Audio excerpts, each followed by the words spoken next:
No my get body. They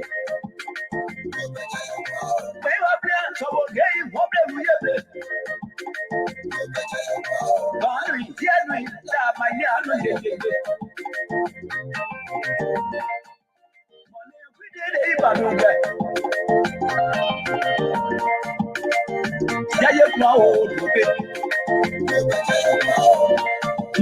Mamma,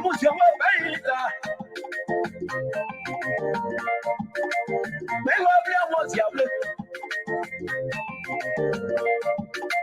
Makia gets a when I wrote. Mamma, if you don't your way. Mamma gets a when I wrote. You be war, Jacket no, gave body. One day, go with this, you. What you say, you will honest your way. See, I gave body. So, don't look. This is a little that you know about to know.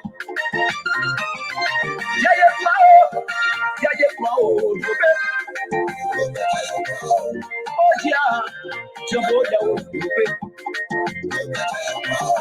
so you are not more.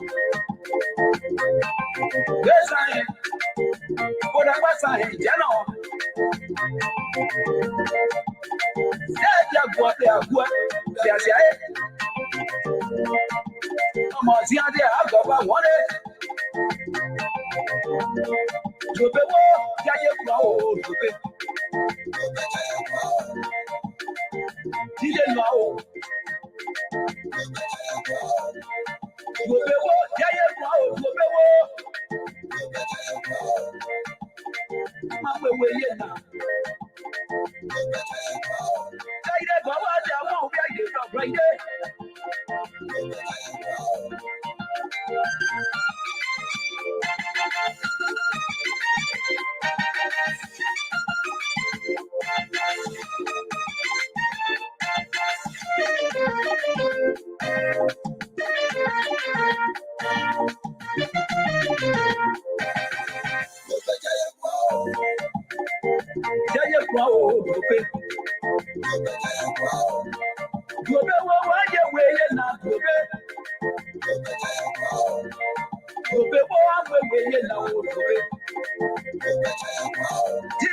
You want be there once you wait. I'm all for my get beauty. South the way. The guy. Go for I won't get the you. Yeah, didn't know. Go be what.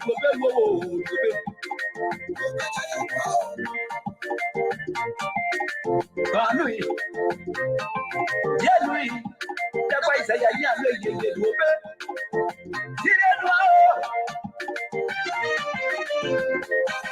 Yeah, Mamma, where you now? Didn't know you.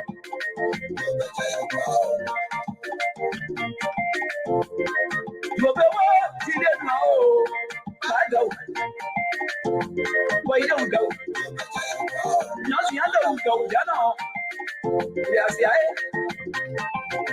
How are you out there? You be what? Didn't know. You be didn't know. You be what? Didn't know. You be. Jump on down. You be.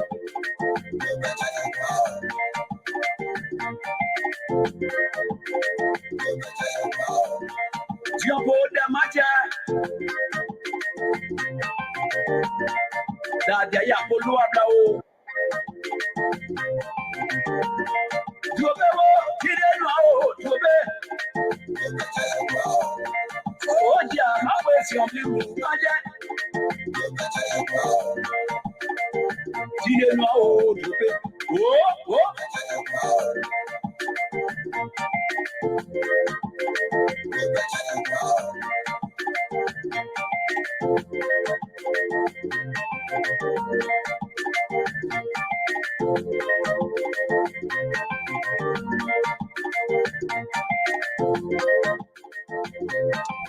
Good evening, good evening, good evening. So I want to welcome our viewers and listeners across the globe.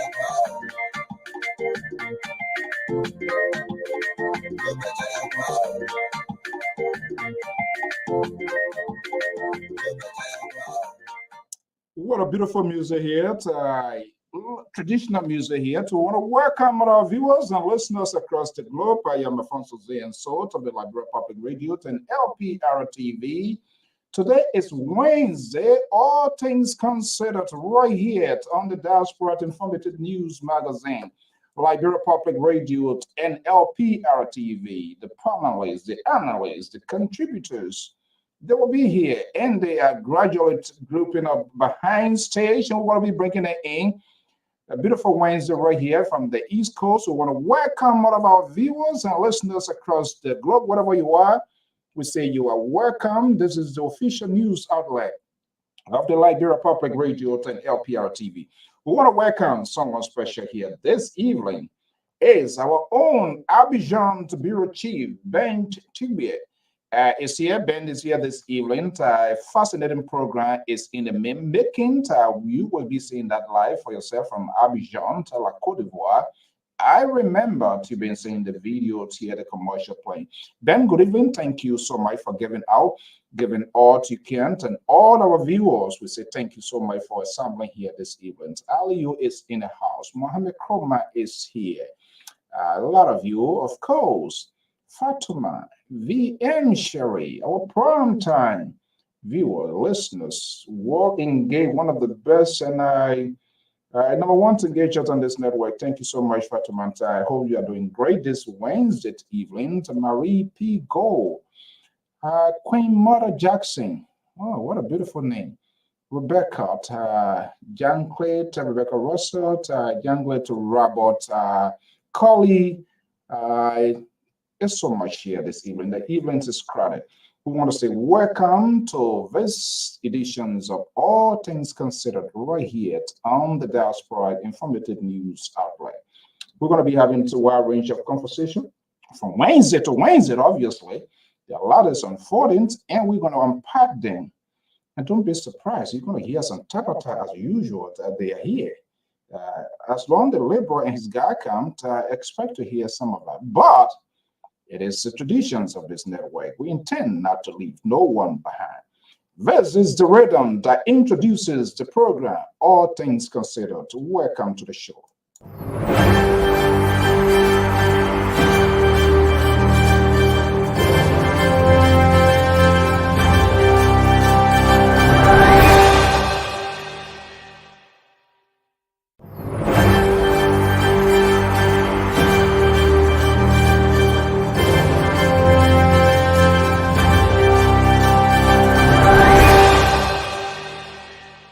Good evening, good evening.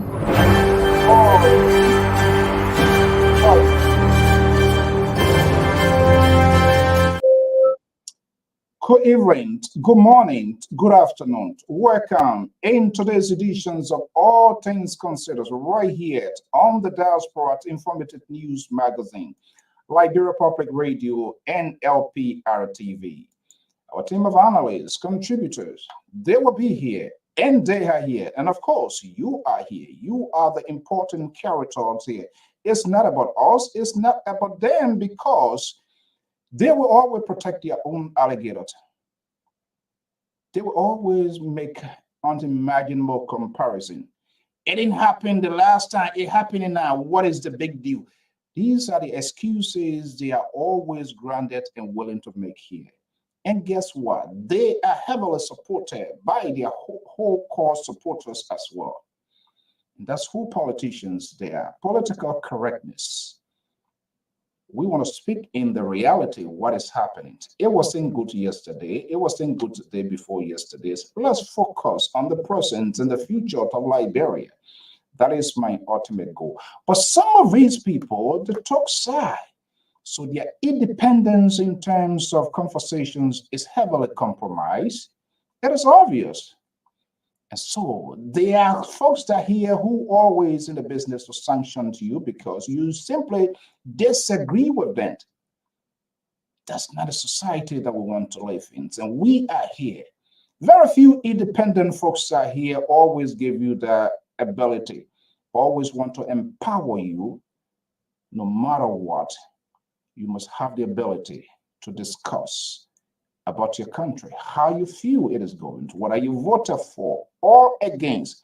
It doesn't matter. You are a Liberian. But we have the liberal wing on this network who are doing everything possibly they can, only and only then to be heard. That is troubling. We will stand up for them. They are doing everything possible to seize your civil liberties. They try to exercise you. They are telling you you are not the Liberia that we live in today. They are telling you you cannot speak because you never gave your vote to us. They are telling you it is none of your business because you did not make those political sacrifices they claim to make in whatever context they want. And that's not the Liberia we want. We want a Liberia where people, whether you are for or against, once the elections are over, people should have the ability to exercise their civil liberties. But we have folks on this network who are doing everything possible to seize those liberties because simply you have a political difference with them. Is that a Liberia that you want? And literally, they are telling you because you never supported or even though you are competent, you are qualified. When your name goes out there, they will kick against it because they said, we who did this, we must get first.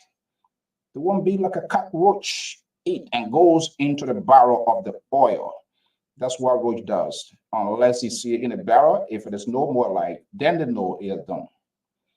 But we say no. Categorically say no, and we reject those things. Today, we are here, and we will be discussing a wide range of issues. And of course, you, as our viewers and listeners, you can disagree with us. Disagree with me. They don't want that. They don't. You should sing Hosanna, Hosanna, hallelujah to them, even if it shouldn't be. That's not a Liberia we want. Currently, it's 8:15 Eastern Standard Time. Let's take this quick commercial break, and we'll be back, and I will usher in the analysts. They are here already. You know, some of them get inside a little hit somehow now. But let's go to this fascinating program coming soon right here on LPR from neighboring, not neighboring, did I say neighboring? From La Côte d'Ivoire, by our Africa Bureau Chief, Bent. I remember it will be a real lifetime story. I'm Alfonso Zienso, and I will be right back. Life is a journey, and as you travel down the line, you may remember something, the joy and tragedy in a story manner. I'd like to remember that at one point of my life, growing up was very, very difficult for me as a child. The Liberia Public Radio gives you the opportunity in a live interview to express your past. In this program, I Remembered. I remember, and I will never forget my day of salvation. And I remember growing up as a child, when I lost my dad, it was a very terrible time of healing. Join Benjamin Tibet, our international correspondent, on +225 07 4770 9404, +225 0505 675438. I Remembered, the podium where your voice is heard.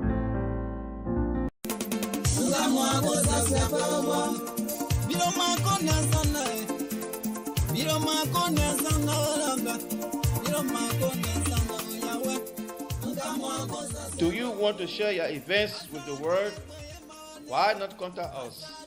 We are Liberia Public Radio, LPR. We are the specialists in advertisements, commercials, radio and TV services. We have the professionals that can help you sell your products and provide live coverage of all events such as weddings, conventions, graduations, reunions, anniversaries, sports, birthdays, baby showers, religious activities, funerals, and many more. Take your phone right now and call any of the following numbers: 682-433-8802, 267-648-6089, 484-786-3337, or 916-533-2048. Our customer service representatives are waiting to take your calls and give you the needed assistance. It is LPR, the home of excellent media services and your friends in business.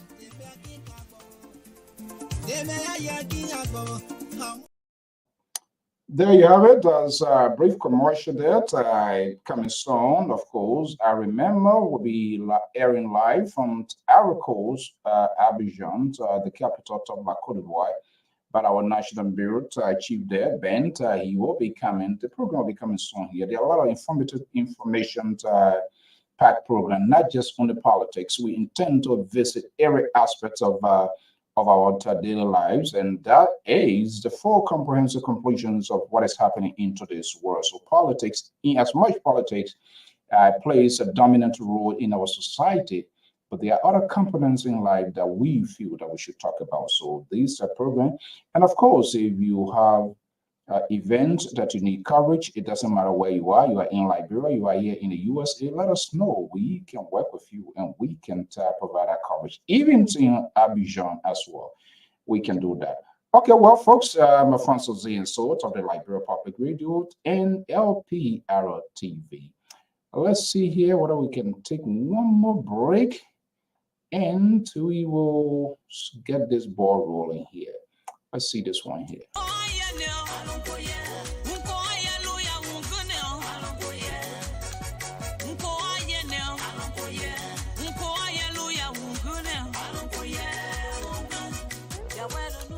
Hello, listeners. This is Mazola, the lover boy. I'd like to invite you to this exciting program. It is called Dancing for Jesus.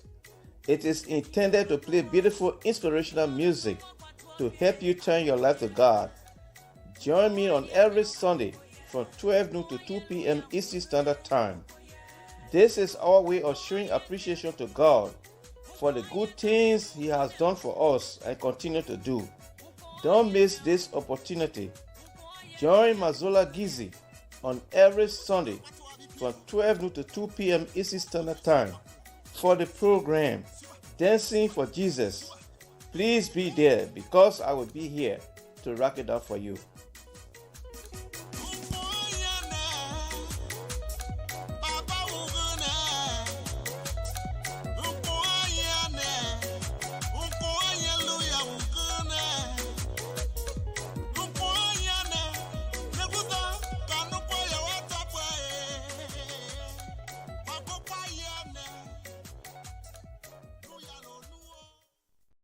Mazola Gizi, the lover boy LPR, he's always on every Sunday to right here, Dancing for Jesus. So we have a variety of programs that just to suit their public taste. We know there are other people, not everybody drawn into this politics. There are other games. Evans, just check your email, so you're going to get a link. Folks, just bear with me a little bit. 1 second. I think...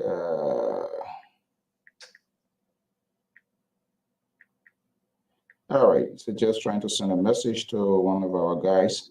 Okay, here right now in the house from the ocean state of Rhode Island. I call him Boashin. Just how they have Weashins, there are other guys called Boashins as well, except the ANC people will still try to figure out the name. But Jerry Bacon is here. He's a security analyst of the Liberia Public Radio at Lpr-Tv, right with him in proximity, as a matter of fact, a few miles from me. But he has become a close ally to the liberal who lives in California next to Nancy Pelosi. Rhode Island is a liberal state, and we're closer to Massachusetts. So it's not a strange, it's not a surprise to me. Let me bring in Jerry Bacon.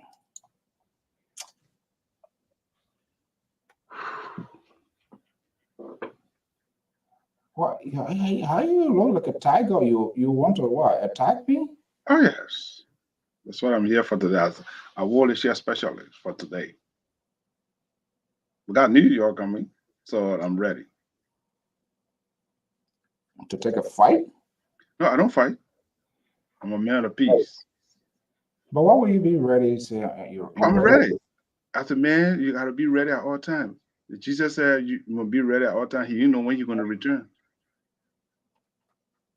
You see, you kind of like a thief.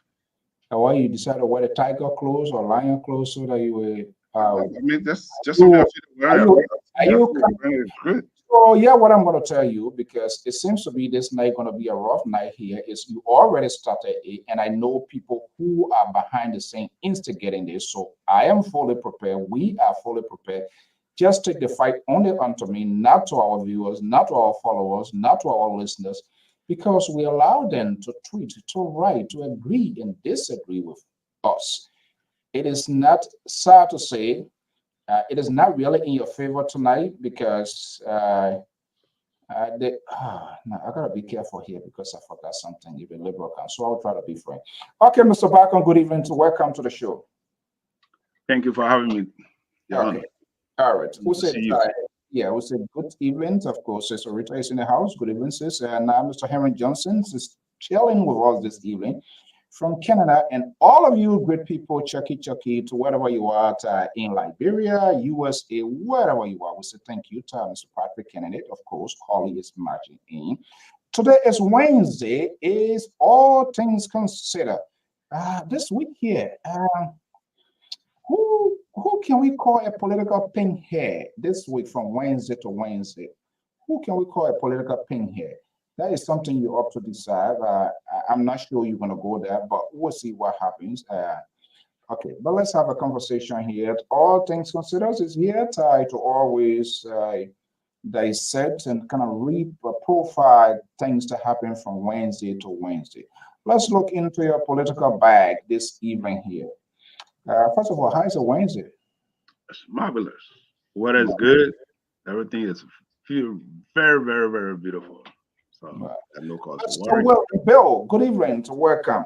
You look kind of happy this evening. Well, what is it new? Are you about to get a lot of appointment as well to go inside Liberia too? Or I'm not ready to go. No, I'm not ready to go to Liberia yet. I'm not ready. When I'm ready, I will let you know. I will inform you. When I'm ready to go, I will let you know. I will tell the audience I'm going to Liberia. I'll be in Liberia. I'll be co-hosting the show. So I'm not worried about it. Who will live? Not with me. Oh, well. I mean, whatever it is, okay. I will still do my job I already have my co-host. I'm not gonna be like a liberal who, when you know where around he betrays you. Dr. Mali Jones is my guy, so there's no way, even if he's here or not, I'm not gonna betray him. So if you want to co-host, you can go to liberal. Liberal can be your whatever co-host or middle host. Okay, so let's have a conversation here. Today's Wednesday. What is the latest from your end? What are you considering? Tell us a little bit here. Or maybe we can do politics a little bit and just look at society, things, how things are going in Liberia. Let's put it in our shoe. What is happening right now? What is running through your head? Well, I've been thinking, seeing the rest fiasco, it seems not seem to go away. And it's a serious matter. And the rest price, based upon people that I talk to on the ground, or based upon intelligence I'm getting, it's not going to go down. And it's a serious issue. It's serious? Why is it not going away? It's our staple food. That's what we depend on. From Cape Mount to Cape Palmas, from Buchanan to Lofa County. So that's our staple food. And each time it's happening, it affect our pocketbooks. It affect most of our who's sending food to our money to our people here. They should be going away by this time, by virtue the nomenclature on how you come. So I am surprised, not I am shocked getting this out of you is not going away. It's a concern and all of that, blah, blah, blah. Why should it be? Who should be held responsible? No, I'm not talking about somebody who responsibility or who should be responsible, accountability or anything of that nature. What I'm saying here to you is a concerning. Anything that go on in life, you got to acknowledge that will have issue. If you're seeking your help, you have to acknowledge. If you go to a court, you got to tell the judge, I'm sorry. You repent before the judge, you will have some leniency. So we have to acknowledge. No, we're not before the judge. Who are we before now to tell us? We are before the Liberian people, because we, as a Liberian, is our issues. The right issue is our issue. Because you see, where there's no rice, people to eat, people are hungry, it becomes an issue. Sure, and that's only to say we want to sweep it under the rug. We have to address it. Who should take the lead? The government are in charge right now. The government is in charge. The current government are in charge. It's their responsibility to address the Liberian people with the rest issue. That's what it is. I mean, who was in charge, by the way? The government of Republic of Liberia. The government of Republic of Liberia. Somebody has this government, I believe. Yeah, somebody held it, but the Minister of Commerce is responsible, destined to take the responsibility, not because they're going to the president. The Minister of Commerce. I don't call no president name. No, I'm saying, I know you're going to go there. Maybe you're going to go to Boakai, So not everything have to go to the president. That's why the president have ministry agency to deal with the issues. So, yeah, I'm kind of a little bit confused. Are you telling me now is the Minister of Commerce is unable to address this issue? No, I'm not saying he's not incompetent or competent, but it's something that concerning. That's what I'm saying. I'm not saying whether he's competent or not competent, but what I am saying is an issue that we need to address the issue because, first of all, let's take it into consideration. We are already into rain season. For people to take rest from Monrovia to carry to Kipamans, or take rest from Monrovia to Vanjaman or to Kulahun in the part of the hinterland, these are issues, and it's going to affect our people. So these are concerning. So it's something we got to be proactive. It's not about politics right now. It's about something that we have to be proactive. We should be proactive. I don't know how much I can do. Maybe you are close with the insider. My job is to give you a conversation to talk about it, and ultimately they can listen. So we have to okay. I am about to pause. My co-host is here. I have to welcome him. You know that. Even though you were trying to see, I'm not a Judah. I'm not like a Lpr-Tv. When he's not around, when you are not around, then he stabs you in the back. This guy, this brother, we are ally. You know how, there are always rough edges with America and Israel, but yet then they still go in chamber.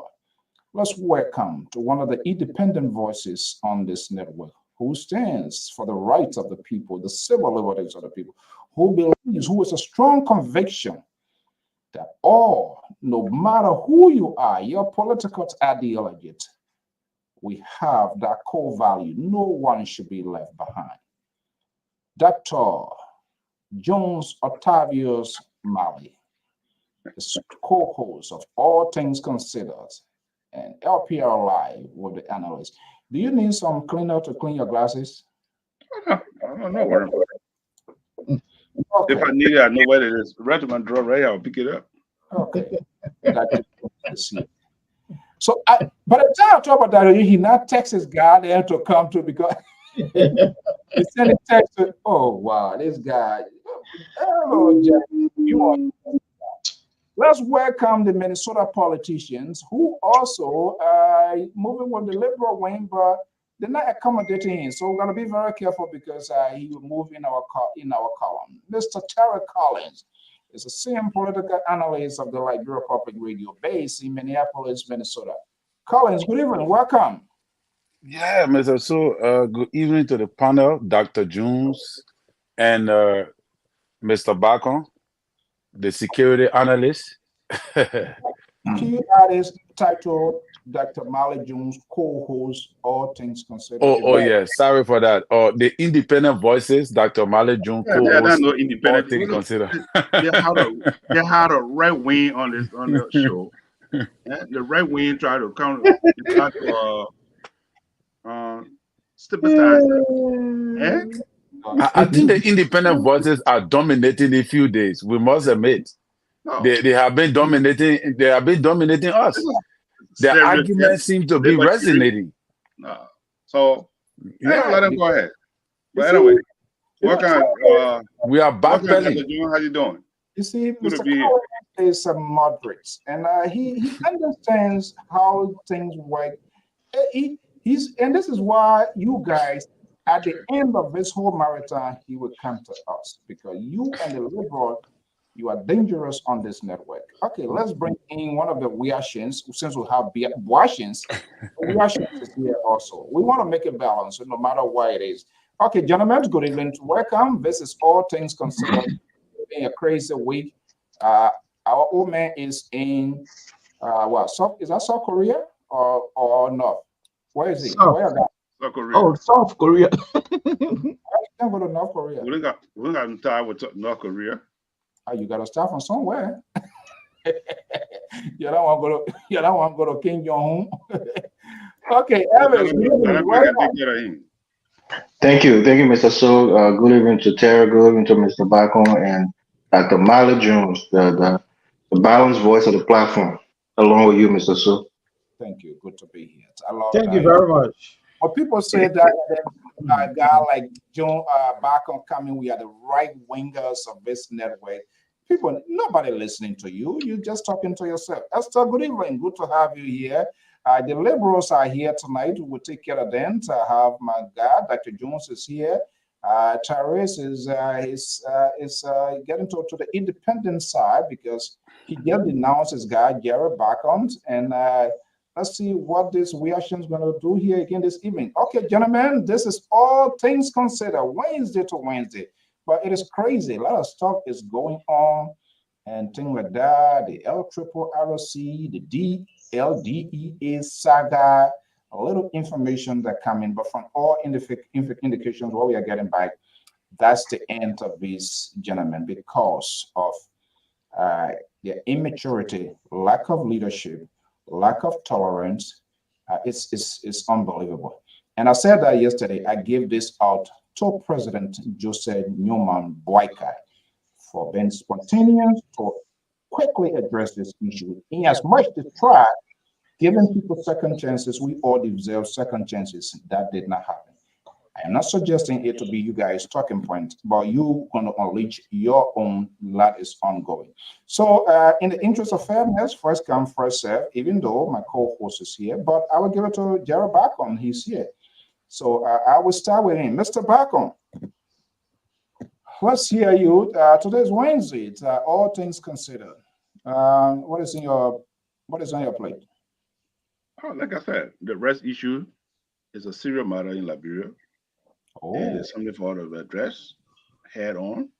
Racism is here, and it is not something for us to look at because apparently the rice price is going to increase. I mean, from all indication.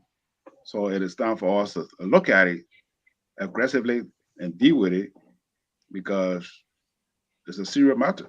That's something to be swept under the rug. That's my concern for now. Okay, everybody just going to give you a beat headline and we're going to come back here, but I'm wondering to what somebody is doubling down because we came with the hope of getting things to be stabilized and for us to be concerned in this early quarter of our time. That is a concern. So, Mr. Collins. Yeah. Let's hear you. You sound look a little bit. Are you not happy with what is happening? It depends on what is happening. but but actually, I'm not happy with what is happening, especially in the drugs era. And I think that with the new development that we have been seeing going around circulating the social media, I think it needs to be discussed even further. Okay. You know, with this new development, this video that have been parading on social media. You know, first of all, and it seemed like the video was being recorded by Hassan Fadika himself, and his role and the way he expressed himself in that video show gross insubordination Okay. and all of that. So I think that based upon the new development, all right, it needs to be discussed further. Okay, so as you know, the traditions of this network, we accommodate. Seems that my internet is fluctuating. We accommodate all voices, Liberians, genuine people who mean well. It doesn't matter which side you take. So we will be welcoming a friend, a brother. He's a regular caller to this network, and for most of the time, when he calls, his arguments are always in line. I'm trying to figure out his political identity, whether he's a liberal, he's a moderate, or he's a conservative, or who he really is. Eventually, it will determine their tone, their language. I will get to know that, but we will let it come from the house's mouth. Let's welcome Mr. J. Victor Nangwet. He is here this evening with us, and we will see whether he will make some friends here, whether he's been talking to some of the liberals on this guy behind the scenes. I do not want to run it out judgment. Mr. Nangwet, good evening. It's good to have you here. Thank you very much, Mr. So, and gentlemen, good evening. It's great to be joining you. It's a singular honor to be on the panel with you. I am going to be the rookie, I guess, the newcomer on the set. And so I'm ready to listen, but yet I'm here to make my point. Again, it's an honor to be here. Hopefully, as I always remind us, we can get some females on the set as well. Yeah. And to address the question of my leaning, I come from the progressive camp. I come from the UPP. I have been a vice president for LINSU. So I've been with the student struggle for a while. And so, again, that is my leaning. How did I partake in the gun elections? I supported the candidacy of Alexander Kamis as for the CPP. Although I am a UPP person, but my party did not feel a candidate, and so I supported Mr. Ellis Cummings. Okay. All right. Thank you so much. We like to establish these political identities because we do not want to leave our audience in apprehension. Oh, when you are talking, no, he sounds like this. Oh, he sounds like this.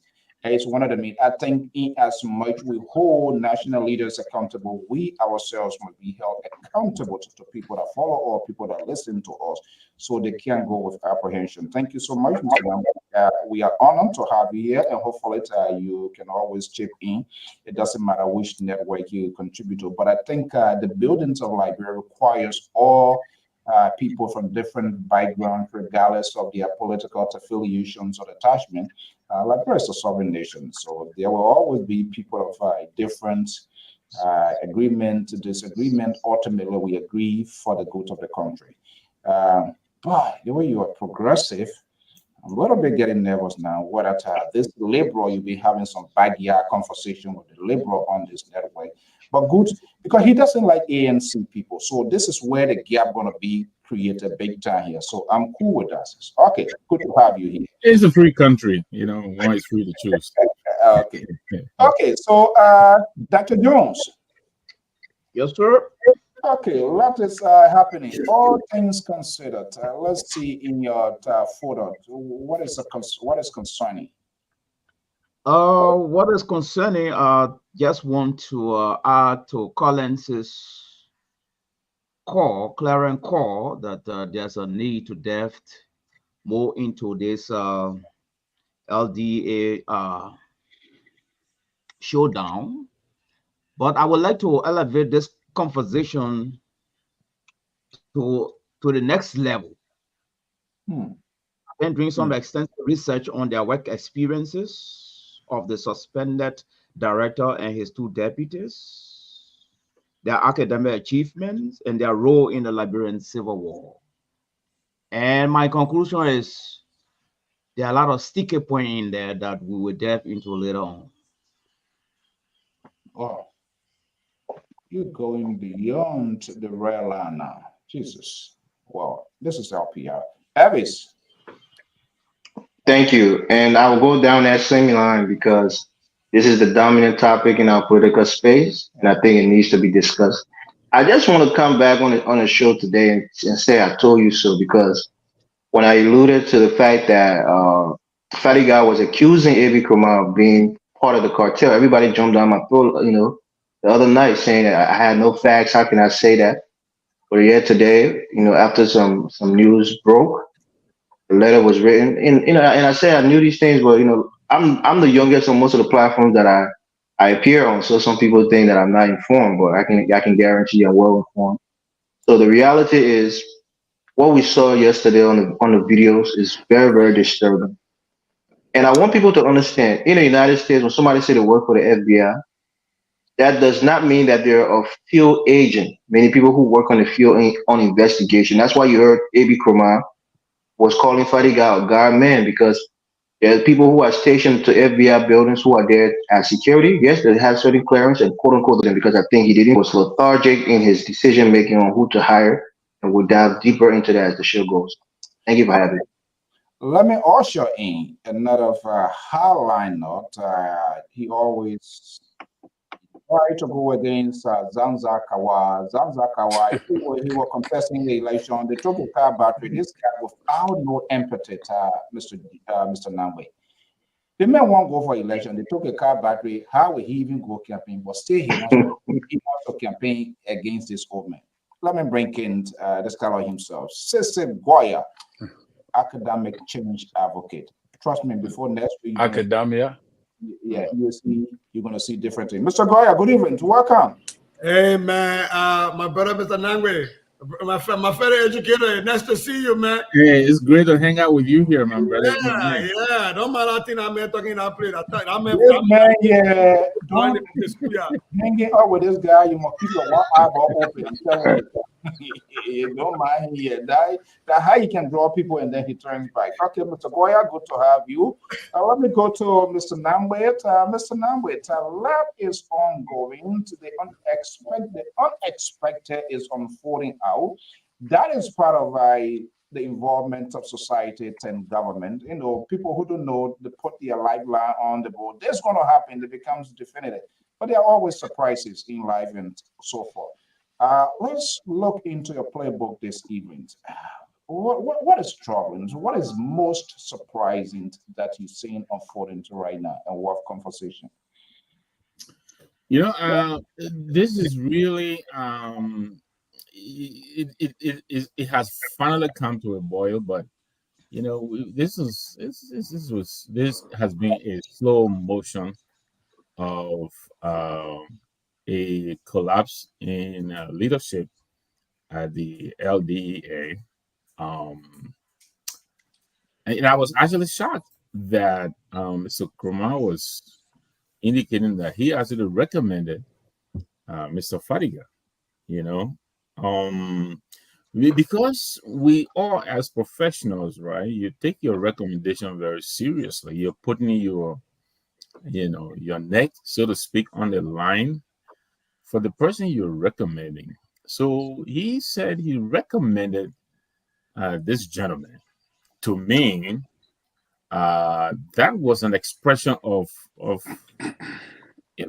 confidence in his ability to do the job, his ability to work with a team as a team player.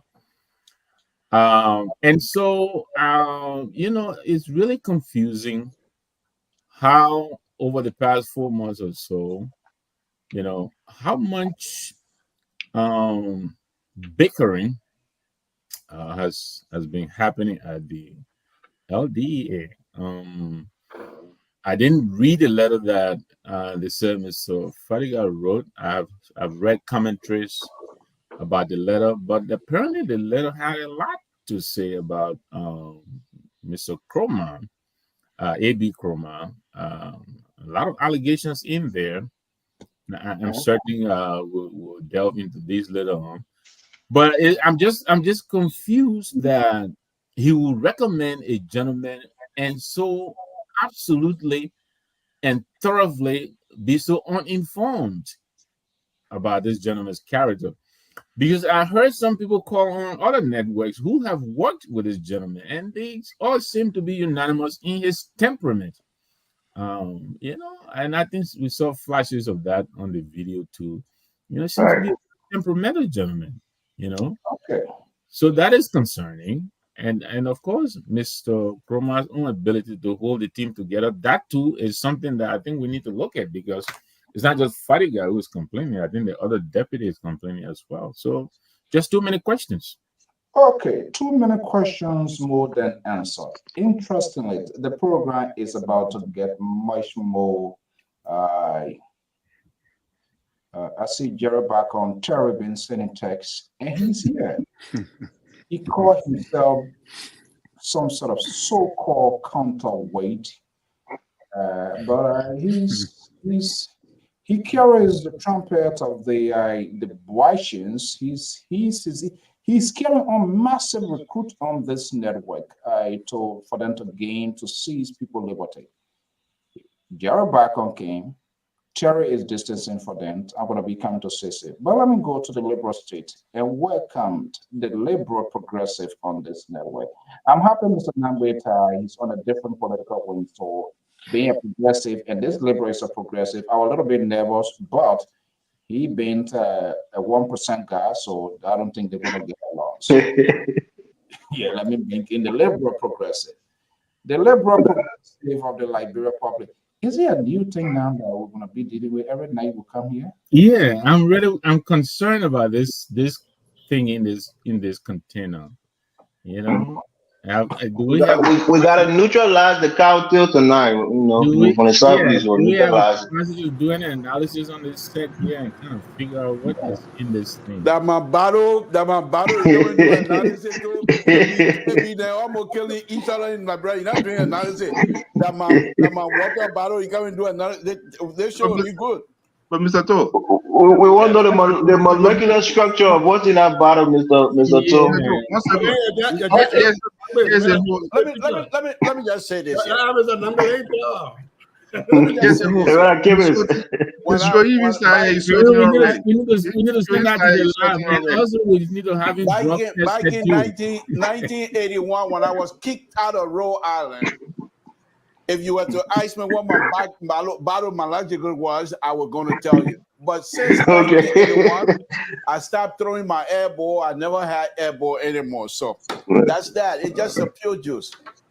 You can tell us why you were thrown out of Rhode Island. So please, let's move on with the show. Okay, maybe I'll tell you for God could remind you. Okay, guys, as you can see, the house is in full, so we will try to be succinct, strictly to the point.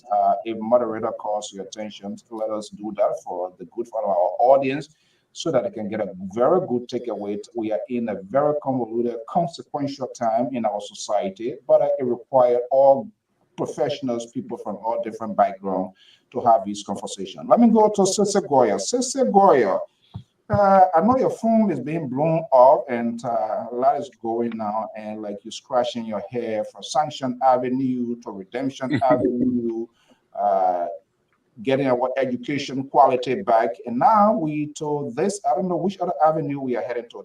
But quickly, let me get your take. This whole DAE here and your immediate reaction by the President of the Republic of Liberia to, I would say, to stabilize, to just cut it off. I know the two brothers that are at the focus of this problem, and I have a lot of respect for their intellectual abilities. However, I think my brother and fellow educator, Mr. Nangbe, has said almost everything that I wanted to say. But first of all, let me say hi to everybody, because I don't want to seem biased. to the rest of the crew. I just pointed out Mr. Nangbe because him and I go a little bit way back in EULA politics and education, other pieces. So that was why I was excited to call his name. But good evening to all the panelists. And my brother Elvis, I will say this to you. You are not just a young man on the other platforms you show up. You do present intellectual arguments. Devoid of age, you are an intellectual. Let me state that right here. And I appreciate that. Thank you. That means a lot. Thank you. Coming from you. And I'm not going to be like an A.B. Croman that passes on recommendation that he has not vetted. I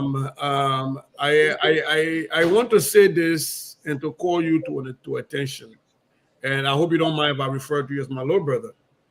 But I think the problem that I had with your presentation the other night was not that you weren't informed, and was not like you weren't on the right path intellectually and laying out the points and making your points. For me, what got me, and I think I didn't speak to a lot on that, but other panelists, what got them was it kind of looked a little bit like it got way too personal with Fadiga. Right. And that was the point. For me, that was the point. Because sometimes you make a point, and in politics, if you tint the gallon that water is coming from nobody wants to drink the water anymore. I don't care if that water is holy water in it. I hope you understand the point I'm trying to make. So that was the point. But you did lay out some critical points, and to agree with everybody else, and including my brother Mr. Nangwe, I saw the video. It's disturbing. I saw the letter. I saw the letter from the president. I went back and watched the press conference from that the director general gave, and then I saw Fadiga's stuff. And for the life of me, if you are in leadership, there has to be times where you understand that there is a public-facing side of you, and there is an internal-facing side of you. There are sometimes you come to the public and you hold it inside and you defend a line, you tote a line, you defend somebody and an entity. But inside, you're looking for a yelling match to try to change the system. For some people, they have a different understanding on the rate of change for change itself. Some people want change to be done today. And other people think change is incremental. Those are just differences in the way we think that we lead. And for me, I would say this, overall, I appreciate that the president took this step. I think it's a day later, but I still appreciate that the president took the step. But I'm overall disappointed in my brother A.B. Kumar. If you are the head of an entity, you do not allow the thing to go as far as it went with two deputies. And it gets to a point where there's a yelling match and there are people being disarmed and all of the 500 things. All I would say here and I'm about to stop, to my fellow professionals. Don't be like some of our LRB Jude, and I say some of them for you can cause me. You can tell how their relationship going based on how they post on Facebook. Everything they post on Facebook, you can tell whether today they're in love or today the man may plow with them or yesterday or something based on their post. As I'm Fadiga, my brother, you need to start posting. Everybody need to cease and desist until the president can investigate for the interest of our country and for your own integrity. That's all I have to say on the issue. Okay, let's go to the liberal, and from there we're going to just dish it out for our audience, and the conversation will get underway. The liberal progressive. Thank you, Mr. So I don't know what time Sister Goya, the math teacher, would have to peruse the social media, looking for women comments and how they wife. It's amazing how smart she is. But I just want to dig a little bit into that. Brigable said, when you going to crazy?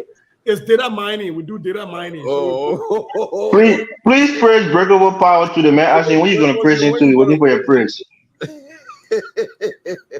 Look, Mr. So, look, you know me. You know where I stand on this. For me, as a human being, and first, as God-loving person as well, and someone who happen to be born in Toll Town, Grand Gila County. I respect culture.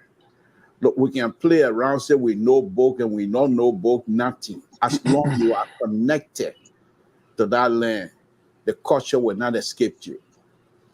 And from that perspective, yes, we can come out here and talk about the legal issues and debate who's have the right and what kind of subordinate you have. I think this thing should have been handled first as a team, and then secondly, those who were involved from day one, because Farika and AB Kroman issue been going on for quite a while now. And they were not those who were involved and they were unable to resolve it. That's bad. The second thing is, I take this whole thing and put it to the doorstep of the Attorney General, the Justice Minister. I will also hold AB responsible, but very lightly. But the Attorney General, this is a team. This is a government. We're running a government for sure, but we are all team members as far as I see it. When these gentlemen brought that letter to him, and knowing how damning that letter is, if you are not able to immediately have conversation with A.D. Kroma, most likely what I would have done, since I suspect that he's older than both deputies, I would talk to them as a younger brothers and say, I want you to please stay out of the office until I get in touch with A.B. Kroma or any other person that we need to talk to. That would have at least reduced the tension. But having had the information, and not only did they give the information to the Justice Minister, but they also CC A.B. Kroma. And A.B. Kroma has now seen these people as being vindictive and as being someone who coming for them because he thinks they want to assassinate him. And as a result, the pressure in the room has gone up. When he got by Mr. Soul, this became a very hot part of cake. There's no way around it. AB, on the other hand, as a director and leader of the group, what I thought he would have done is our folks in Grand said, let me see your hand. They said, let me see your hat. You put your hat under your foot and have a conversation with these young people as though nothing has happened. Okay. And that didn't happen here. So I blame the Justice Minister, and also a little bit of the blame goes down to Kroma as well. Wow, what a descendant in the voice views. Okay, let's try to roll it out. I'm surprised you're going back to Grand Gita. You say you took citizenship with Lofa, so I don't know. We don't need you there. We are good in numbers. So Male is in Grand Gita. You go to Lofa, okay? Okay, let's get a conversation. Again, like I said, we intend to tap into each person's concerns, which is very vital to our time. So we want to be succinct into our argument. At least a minute you throw in so that everybody will have the time to speak and we operate in time. Jerry Bacon, the Boishin, he said his concerning thing is the rice issue. I'm wondering, so why is the rice? One could make a guess. Information, we worry about rice. We have our veterans, we have someone who is grounded into the system, then we just talk everything while being away. That's my thinking, that's the thinking of other people. But he said it's concerning, and so it's not with the more or less with the Minister of Commerce. So Jared, Mr. Bacon, recap again why this rice issue should be an issue that much, and then the rest of the analysts they want to pick it up. Well, see, you talk about the liberal. We even start talking, you start sweating already, wiping your head. Anyway, but that's fine. We're going to deal with it on another day. Now look, we're all serious. The red issue, there's no need for us to go back to the genesis of the red issue since 1979. And at this kind of time, where there's a high unemployment rate in Liberia, people are not making money. And it's very concerning.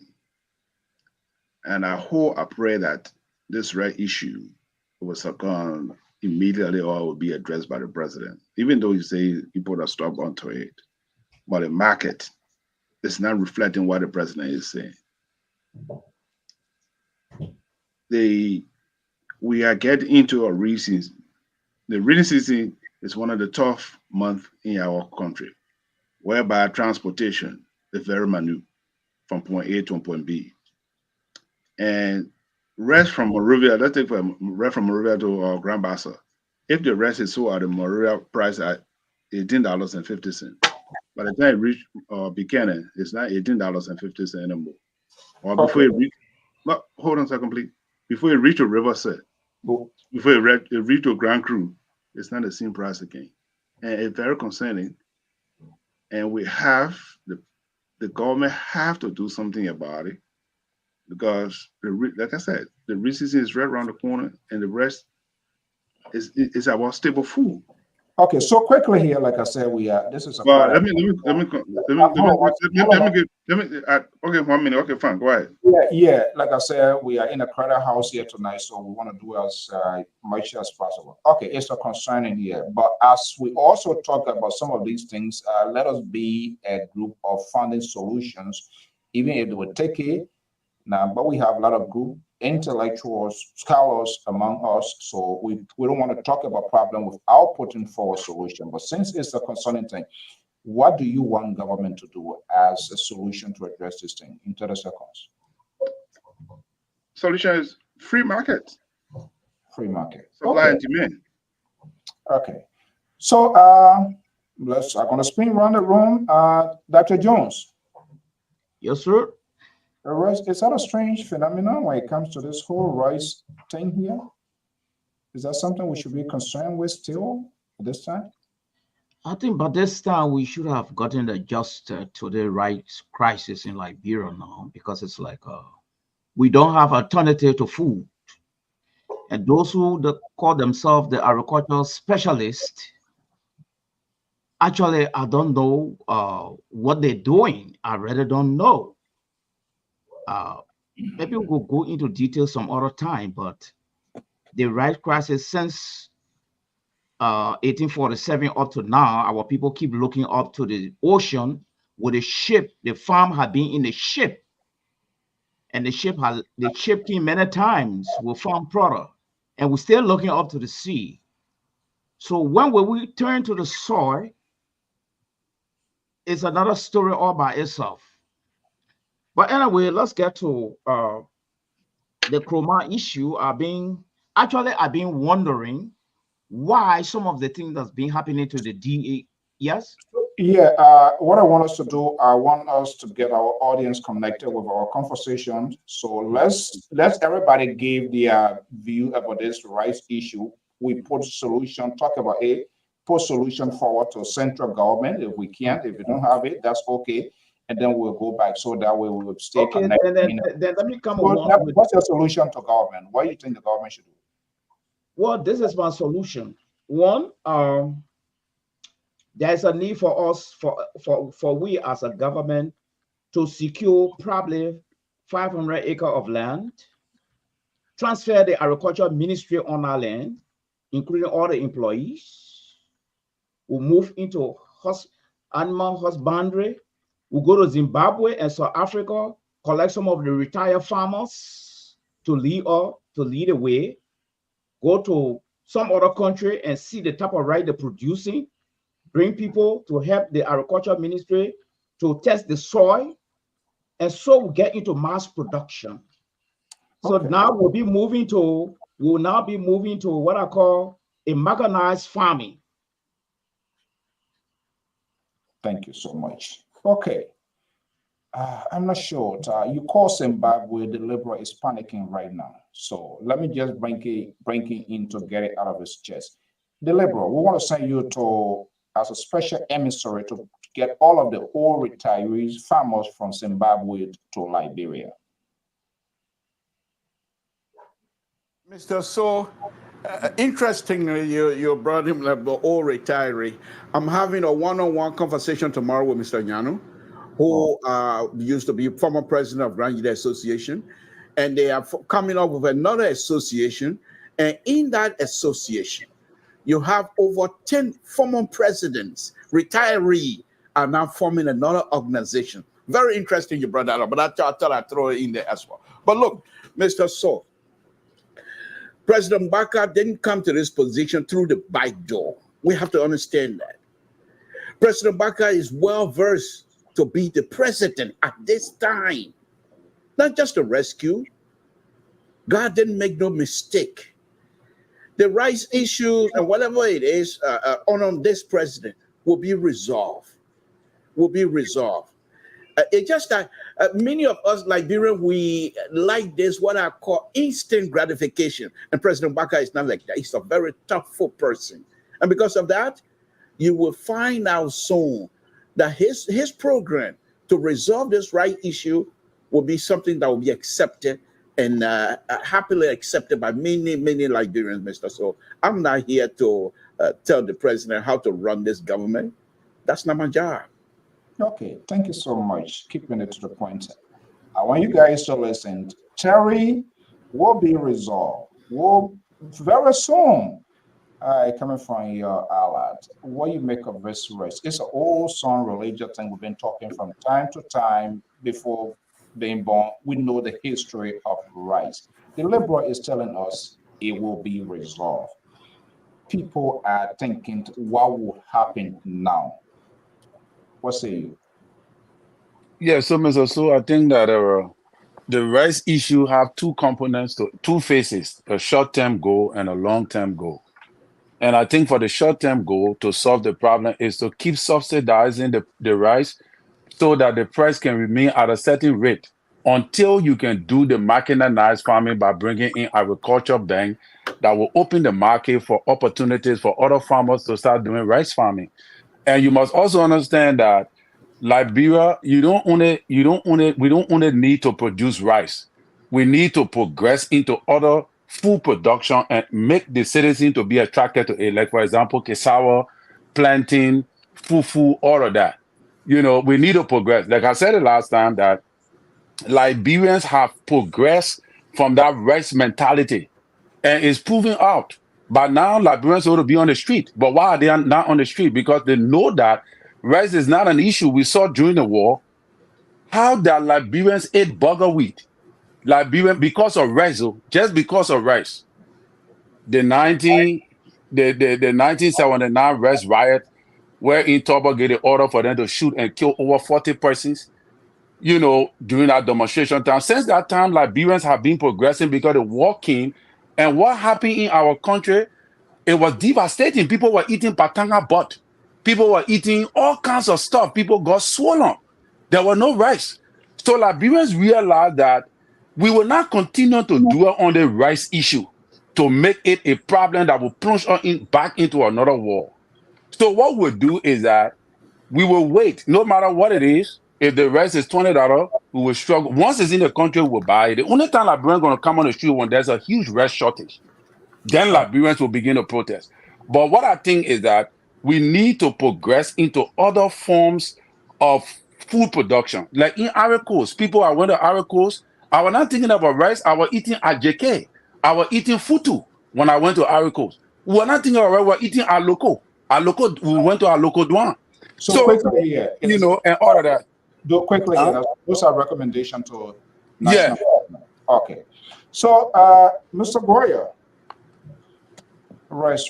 You can give Liberia man anything. You sort of fufu say as is my man you hold it because the white red or pusawa didn't enter the belly, and that is it's a problem. Are we still?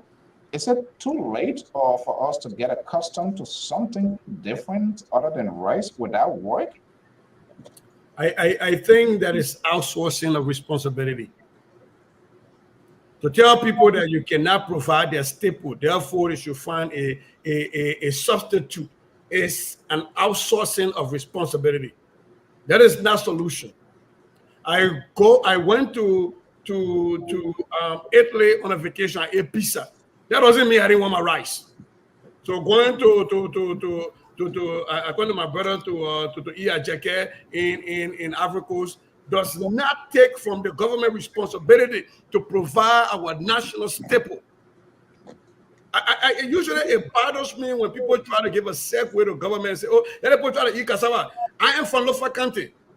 Even the poorest among us before the war, the only time we eat cassava, it will roast in the cold, we need to go somewhere. And now what food? We planted cassava, we sold it to other people. We planted arrow, we sold it to other people. If you cannot provide for the people's staple, tell the people, don't try to outsource their responsibility. But I will agree on a greater level that there should be short-term and long-term goals. And Terry, I agree with you on a bunch of the points you made about what that is. I think the government needs to continue to subsidize rice. Because right now, today, what somebody needs is the rice. And we can talk about all the mechanized farming that we want. If that's not going to provide yields for the next 2, 3, 4 years, what would I be eating right now? Dry, dry, sweet. What would we be eating till the dog get dry? That's the question. Right? So you have to continue to subsidize the national staple. And for me, I don't want the government to just subsidize and balloon the budget. I need them to cut fat from other places in government, from duplicated positions. Some deputy got assistant, and the assistant doing the work of deputy, cut the assistant, take that money, put it into subsidizing the rice. So you cut the fat from in places in government and you put that into rice subsidy. Look, free market is good. I like free market, but there's never quite a really free market. So government always has to still be involved to make sure that there's not hoarding and there's not price gouging. So I agree with my brother Barker that we need free market, but I just want to make sure that the government also still has a hand in the free market process to be the referee in that process. And then lastly, as an educator, one of the things that I've seen in our educational system that accounts for a lot of the failure in our system is the fact that a lot of our kids, our scholars, go to school hungry, they go home hungry. One of the things I'm going to propose to this government is to reintroduce the feeding system, the feeding in Liberian schools. Now we have rice issue. And the people can't even get into their houses and the children can't get into their school. So I think the government needs to look back into that, and we need to go back into prioritizing budgetary priority provided to carry the Central Agricultural Research Institute.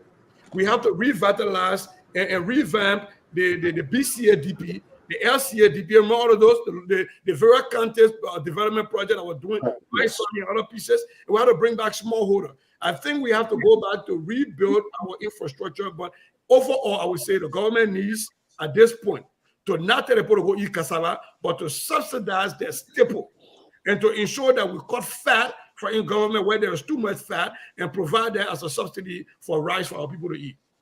This is our PR. This is how we keep the conversation proportional, fair, and balanced.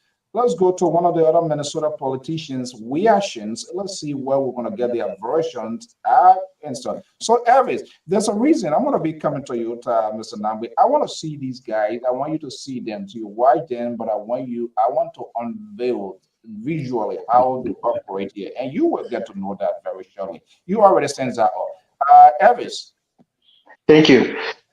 Look, I'm thinking about one song. You know, you remember Friday the Cell Phone Man? Everybody get an era, right? What is our current president era? Look, the thing that makes nations great, they usually have a series of revolutions. You have the industrial revolution, you have the agricultural revolution, and I think in Liberia right now it's ripe for agricultural revolution. I'm no economist, neither am I, or agricultural engineer, but we have to go through an agricultural revolution right now in Liberia. I wish President Boyka was 20 years younger, where he would have the vigor and the physical strength to be an example setter from Lofa to Nimba to Bon County, and showcasing what we're capable of doing and inspiring the nation to get back to the soil and growing our rice. Before this president came to power, I suggested that he should he should go into fiscal austerity. When a company is drowning, when a company is not profitable, and you got a new CEO coming in, the first thing to do is start to look for ways to cut the fat, like Mr. Goya said. You start to look for ways to downsize and reallocate that money into the place that into places that will generate revenue, or that will stop the bleeding. And I think that's what President Boyka should have done. He should have called for fiscal austerity, say it to the nation, tell us why things are going to be harder before it get better.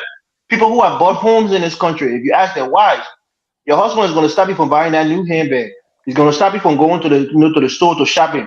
You will save that money, put your down payment down. When you got your big, nice house, then you go back to your normal life. We have to take a pause, take a step back before we can move forward. You have to cut costs. You have to reallocate that money to what's really important. And what's really important in our country right now is our agriculture sector. And we have the right man in place. I would say at the wrong age, but the right man to start the agricultural revolution. And if President Boyka missed that opportunity, it would be a stain on his legacy. Because the reality is, he can lead that revolution because he's done it before. He has a track record of doing it and having success in it. So every country on this planet, the United States, you had an agricultural revolution. You had an industrial revolution. You know what the agricultural revolution was in this country? Slavery. When the slave was here, the United States were producing cotton. They were producing a lot of products. The Carolinas were producing rice from the slave that came from Liberia, the Gola, the Geechee, the people that came to this country in the South. They had a great agricultural revolution that helped build this country. We need to start there. We have to have a series of small revolutions in order to build our capacity as a people and build our nation stronger. And President Boyka is poised to start the agricultural revolution in our country that's very much needed right now. That would be my solution right now. Thank you. Solutions. Okay, let's go to the Garden City of New Jersey. I believe, Mr. Nambit, you have all sides of different progressive, the moderate, the blue dog, and on and on and on. You listen to the last caller. There's something that I pick up. Someone who is. And it reminds me of non-President Boycott involvement in the Green Revolutions on a Samuel Doe, which of course he was one of the torchbearers. So it's a political conversation. So he walking a fine political line as an opposition person, which is cool, but he kind of curves here. So should we be panicking under the watch of Ambassador President Joseph Boyka, who we all know his background, where he came from? Was there any strategic package that he unleashed in his presidency to address this issue? There was a meetings with the importers, reports coming in, they walk out, and here we are. People are panicking, and there's no indicators as to whether this thing gonna go out. Potentially, people say we might have a free market. What should be the issue on hand now? Should this president to address? We know the history of when it comes to rice in our history. We know what has happened to former president. We know what has happened to our country. Well, thank you again, and what a great unveiling, as you indicated. But I mean, my colleagues are making some very great points. I agree with Mr. Bachon here. I think I don't understand why we have so few people bringing rice into the country. I agree with my friend Elvis. I think that we should let the market determine the price. My colleague here says, Goya, I understand there's really no free market. I understand that. But right now, what we have as it is, I think it's unsustainable, it's untenable. And I like to quickly correct Mr. Bachman. I don't believe 1979 was the genesis of the rice problem in Liberia. No.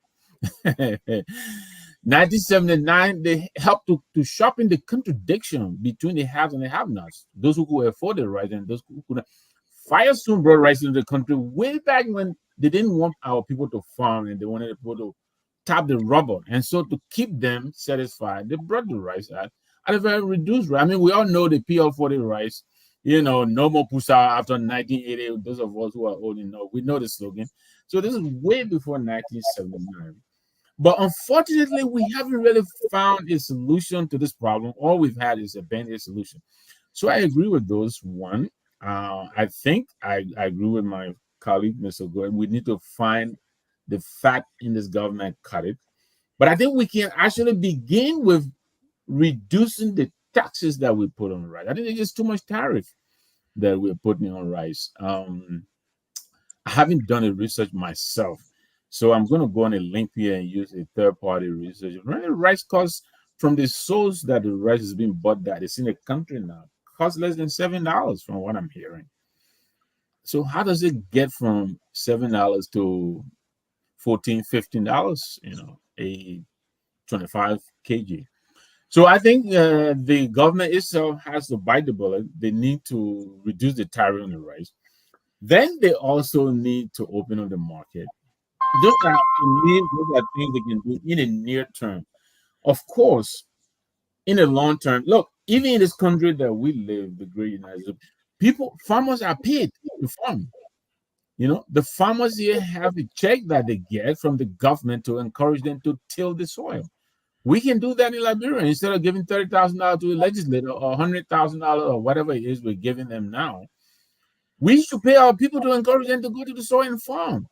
Our people are capable. They need the motivation and they need an enabling environment to do it. This is an argument that the progressives have made over the years. Help the farmer farm better so that they produce more for the energy they put into tilling the soil. That is where our problem is. A lot of our people who are not in the Monrovia area are largely farmers. Those people, they live off the soil. We need to help them sharpen their skills, help them get more bang for the energy they put into farming. And then, yes, we can mechanize the farming later on. But I think those are some of the steps that we can really take for now. As to what this government is doing, I think the president is I don't want to fix, but his attention to the roads rehabilitation. That's just an attempt, I think, to help, because we all know a lot of our people who grow a little bit more than they can eat, they can't get the stuff on the road to sell. They can't easily get the stuff to the market. So I think, yes, repairing the roads and making them possible so that our people can easily, move around and sell their goods. I think that will also help if we could get a handle. So those are some of the things I think that we could do for the current problem that we're faced with. But I disagree with my brother Collins here. I think subsidizing has been our bandit solution, but it has not worked. First of all, subsidizing is a cover for corruption, because we all know too well that the money that is put aside to subsidize importation rights doesn't really actually reach to the people in whole. I mean, the recent past government, I think some $11 million or so could not be accounted for, something like that. So that is not working. I think we need to try something else. Okay, we need to try something else. This one can be a 30-second response. We try to visit other people's views with this whole rights here. We saw what happened in other people. If the government takes control, the government can do it, man. I don't know what the argument is, but we have to accommodate other these voices here. Considering all what is happening now, before we transition to this whole DES saga, Dr. Jones. Yes, sir. With all the recommendations, there are other school of thought out there say, you know what, the 5 people you're moving from there, our government can bring rights. Does the government of Liberia have the capacity to do that? Sustain that, not just on the ones, to sustain that 30 seconds, let's spin before everybody was spinning on that before we go to the AB program. Do we have the government have the capacity to do that? To be very frank with you, the only way to prevent what I call a riot in that country, Terry is saying the people are no longer concerned about rights issue in Liberia. No. If Joseph Barker had not come in to make clarification for a blunder his commerce minister made, trust me, it would have been a different scenario in Liberia. But I also agree with Terry that it's a difficult thing, but to subsidize, I mean, all the government in Liberia, they have subsidized just to keep things going. But there have been no actual clear-cut vision how we should feed the people. And I have realized that His Excellency President Joseph Barker worked at the Ministry of Agriculture, but he's an expert on subsistence farming. He's not an expert in mechanized farming, you see. And mechanized farming had not helped us. It's only limited to us who, I and my family, throughout the land. Yeah, so my question here is, other school of thought there say, you know what, you don't forget about the people here. monopoly, open business. Let the government take charge. So my question, does the government of Liberia have the capacity to do that? Not just one, but to sustain it. Can they do that? Will you go with those who have that sort of thought? No, I think government cannot be the judge and the lawyer and the jury at the same time. You are a government. You're supposed to decentralize a whole lot of stuff. Okay. So what I would agree on is this. Break down the monopoly, stop foreigners from getting involved, recruit more Liberians to get into the rice business. Thank you. Liberal, do you want your government to take charge to avoid all of these crises, uncertainties? Tomorrow will be $21. Today is $20. Do you want your government to take charge and everything will be settled once and for all? The government is already in charge. This is not a banana republic. This is a Republic of Liberia, and President Baka is totally in charge. So that question is not something that I'm willing to even toy with. But let me just say this here to you, Mr. Soul. Back in the days when the 1979 riots happened, one of the problems was those that were making farms, the tubbers, the Chinaways, they were making profit. And they had a means to grow a lot of rice. And so when Chinaway made that remark, the progressive explained that, yes, you guys have the intent to make profit more. That's why. And Chinaway herself explained, and I'm just paraphrasing now, that the reason of the increase she suggested was that to encourage the farmer in the hinterland, because once they become to see the profit coming in, they will want to do more to produce more rice. So basically what I'm saying to you, Mr. So, is that if the government, which I believe they will, but if they want this thing to move forward, I'm saying it again, first of all, you have to make the people to understand that it's in their interest. They must be brought on board to accept your ideas so that you'll be able to sell it. And when you sell it to certain people, once they're on board with it and they can see clearly that they will benefit, they also will then start taking the message over to sell to other Liberians. That's how you get this thing done. But when people see, even the subsidy that many people are talking about, is that, as my brother correctly stated, the corrupt behavior it's not going to allow these people to take that money and even do subsidy. By the time the money get to Flomo in Bangkok, there, if you're supposed to get $10 for subsidy, by the time the money gets to you, it'll be $2.50. So the people themselves understand that the government, the people that are working with, they're corrupt. So they're not willing to listen. You're telling me to leave Monroe and go up to Grand Gila to make farm. Well, how am I going to get my farm material onto the road for me to sell? Nothing. But the people in Monroe are getting rich every day, and the people themselves can see it. Mr. So, this is a serious problem. But thank God, President Baka is here to save us. Okay. Mr. Bako? Yes. Should we just dash this thing, let the government take it, and everything gonna quiet down? In a sense, yes. You have to flood the market with a rice to be able to be produce a rice in the country. But yes, the aspect. It's a national security issue. Yes, why? The rice coming into the country. First of all, we have Mana River Union. These are our neighboring country. And most often, they rice Guinea, Ivory Coast, or Sierra Leone, which are the part of the Mana River Union. And if they shut the rice, we also subsidize the rice or they buy the rice from our home and carry into their country.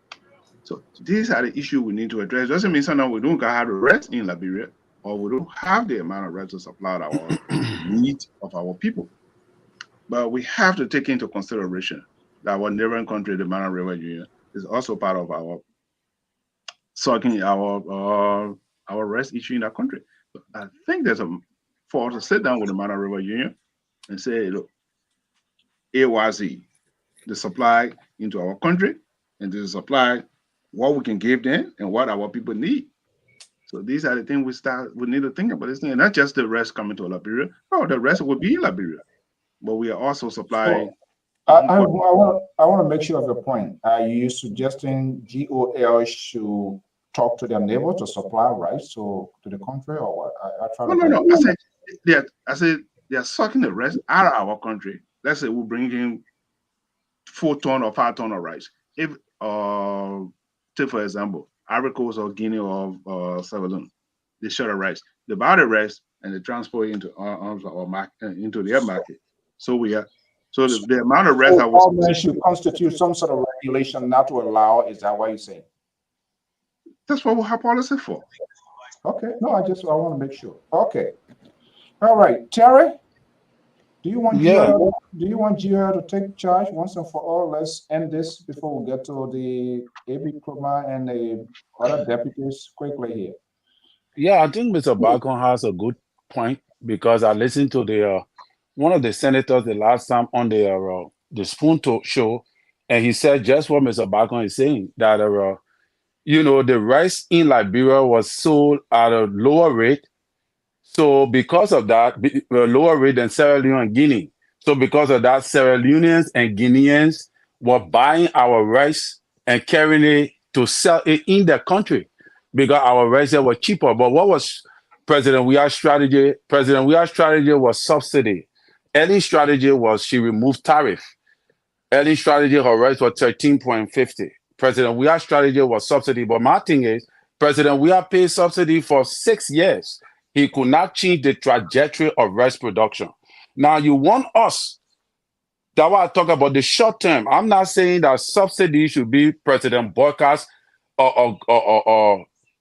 strategy to alleviate, the stress of rice price on the market. That is not what I'm saying. I'm saying the short-term goal right now, what can President Boyka do right now to curtail the rice price is to keep on the subsidy. That's the only way he can do it. Otherwise, it's not possible. The rice price will continue to sail until he is able to do what he's supposed to do, like mechanized farming, like they talk about the hectares of land that they're keeping for rice production and all of that. Until they can do that, they have to create an opportunity for the rice price to remain at a minimum rate so that the little man can afford it.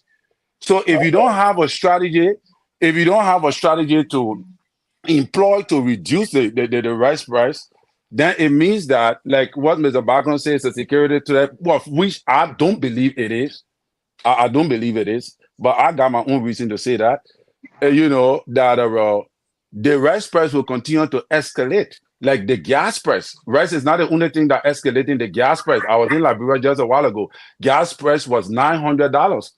The last time I was living in Liberia, the gas price, we used to buy gas for $250, $300. But now gas price is at a ridiculous rate. And I'm wondering why up to now Liberians can protest. The reason is because people have involved.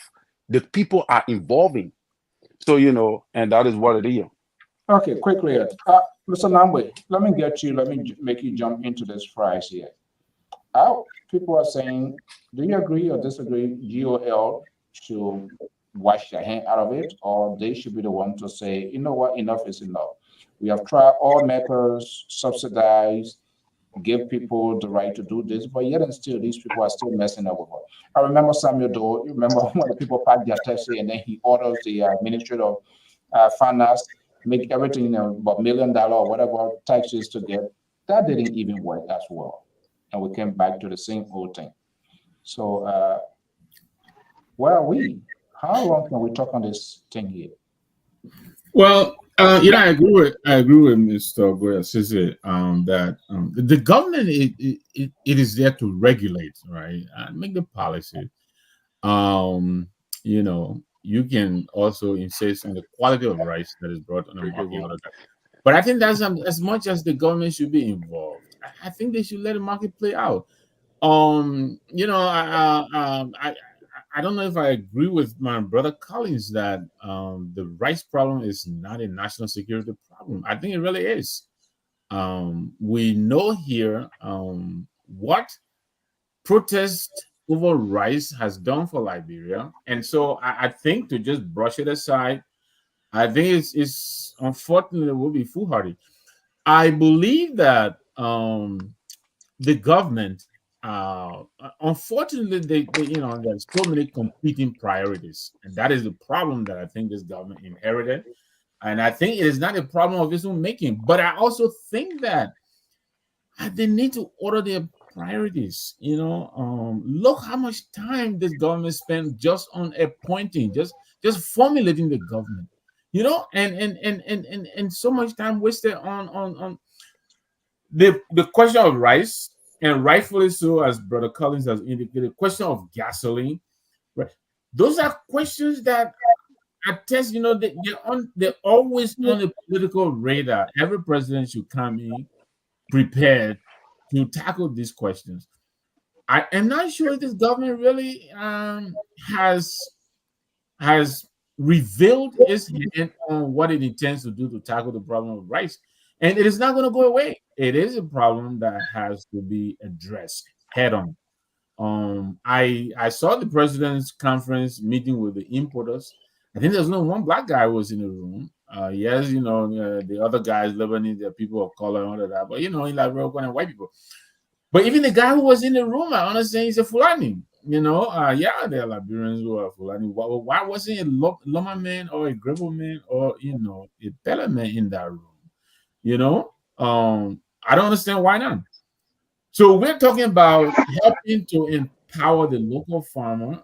I think that's where eventually we should be going. And this government has a responsibility to craft out policies that will get us there. But for the near term, like many of my colleagues have said here, there's some immediate things they can do. We think they can reduce the tariff on rice. I think Mr. Bargon has said, open up the market, let the competition determine the price. So there's some basic things they can do to help alleviate, the burden that we're faced with. I'm not sure if they want to continue to subsidize, because that is unattainable. This government is already strapped for cash. So I don't know how they will afford to subsidize the price of rice.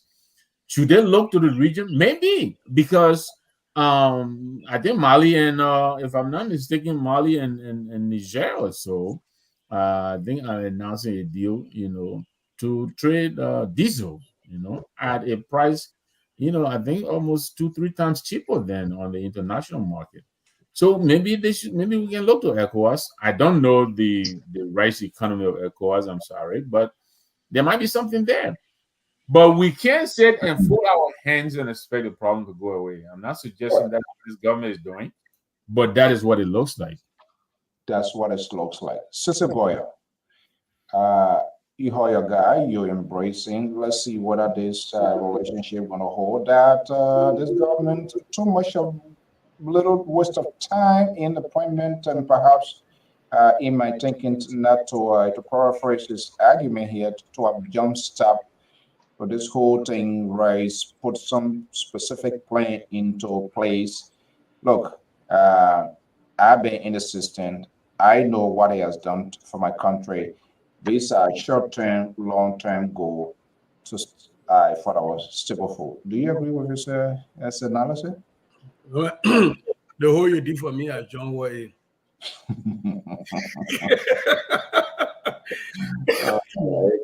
You saw the you don't catch me. So if you want to understand the extent to which this man and his wife hosted a whole campaign for me when I running for Yula today, you know what he did for me at John Way.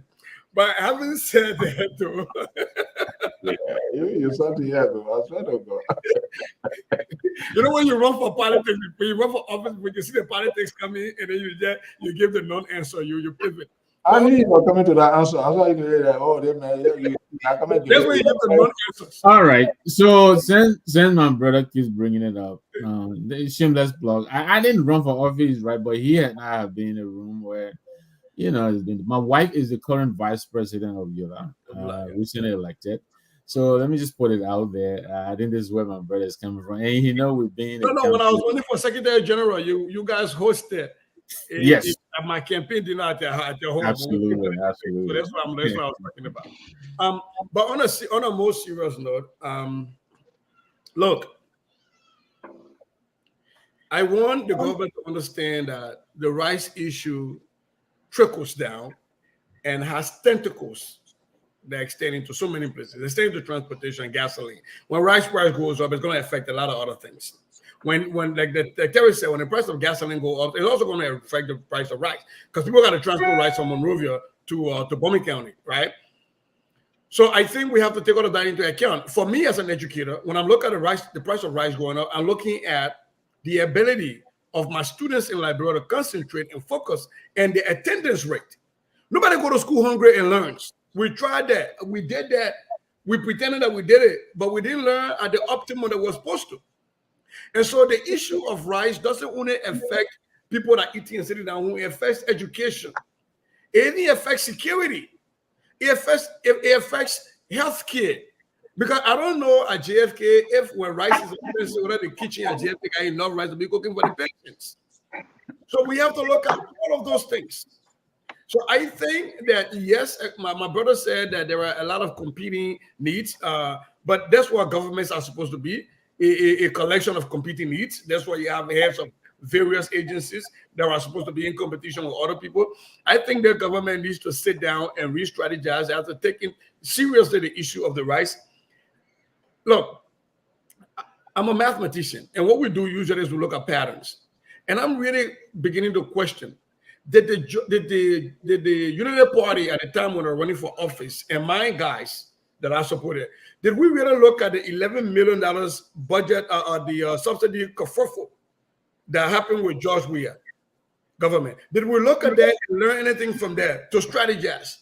Because it seems, according to what Mr. Nangbe is saying, if we have the same faces in the room that were in the room with President Weah, trusted these people and had an $11 million a subsidy for them to support the Liberian people, and it didn't come out right. What have we learned? What have this government learned from the mistakes, or from, let me not call it mistake because that's really harsh, but from the blind spots that former President Joe Weah government had? What did you learn from that? How did we expand this table to have more people at the table, like my brother Nangbe said, so that we don't make the same mistakes, so that we don't say, well, it happened Joe Weah time, it happened anytime, so it might happen Bwaka time. And for me, I still do believe that the short term we have to subsidize, but I do agree with my brother that subsidy for me has to change. Right now, we subsidize rice importers to keep the price affordable, and we allow free market forces. We allow more people into importation, like Jared Bachman is asking for. But then we have to pivot from subsidizing importers to subsidizing rice farmers. We still use the subsidies, but subsidize our own money to extend the farm. So when a family can only eat 2 tins of rice, we measure farming tins. If a family can eat 2 tins of rice, maybe you add another 1 tin, and the government subsidize that extra 1 tin. We go back to the various DPs, the LCA DP for Lofa County, the BCA DP for Nimba County, for Pong County, the NCA DP for Nimba County. You have to make sure that you are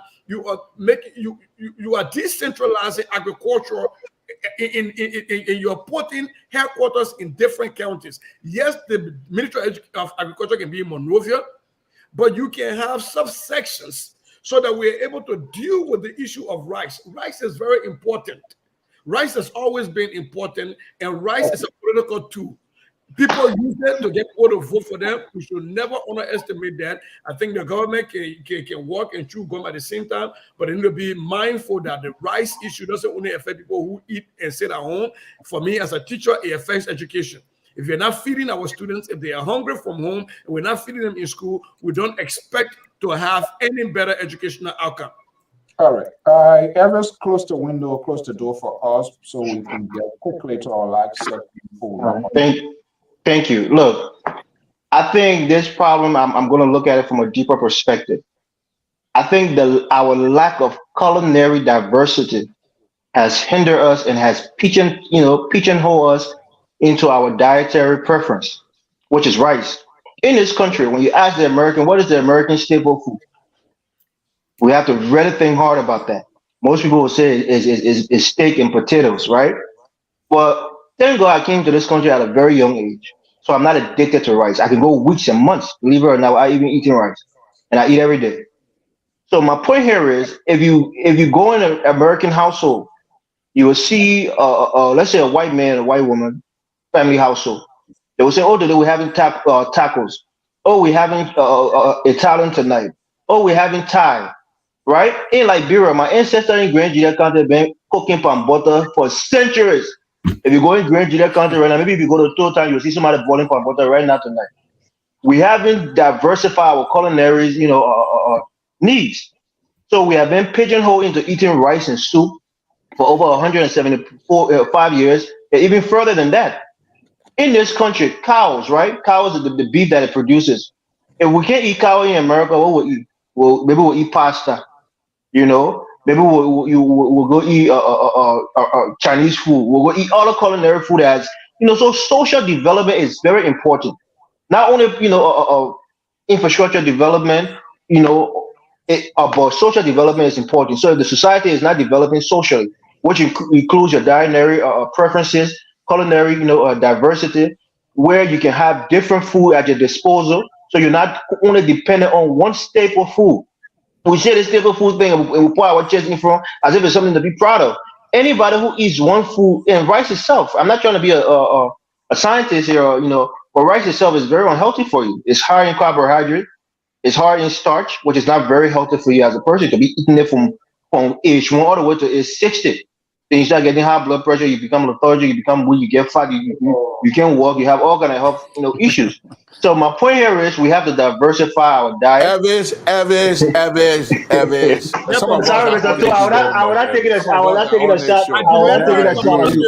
I would not taking a shot at In you. agreement with you, Elvis.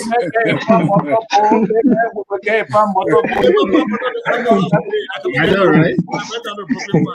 But I will leave it right there. I don't want to take too long. Let's move to the next topic. I hope But Elvis is not culinary suggesting. diversity is important. I hope Elvis is not suggesting that We're the going to take liver a is quick bringing break promoter before without the legendary Mike Boy. We're going to take a quick break. Let me put Elvis' address in the chat in Don't put my eyes there. Don't put my eyes there. the Life is a journey, and as you travel down the line, you may remember something, the joy and tragedy in a story manner. I'd like to remember that at one point of my life, growing up was very, very difficult for me as a child. The Liberia Public Radio gives you the opportunity in a live interview to express your past. In this program, I Remembered. I remember, and I will never forget my day of salvation. And I remember growing up as a child, when I lost my dad, it was a very terrible time of healing. Join Benjamin Tibet, our international correspondent, on +225 07 4770 9404, +225 0505 675438. I Remembered, the podium where your voice is heard.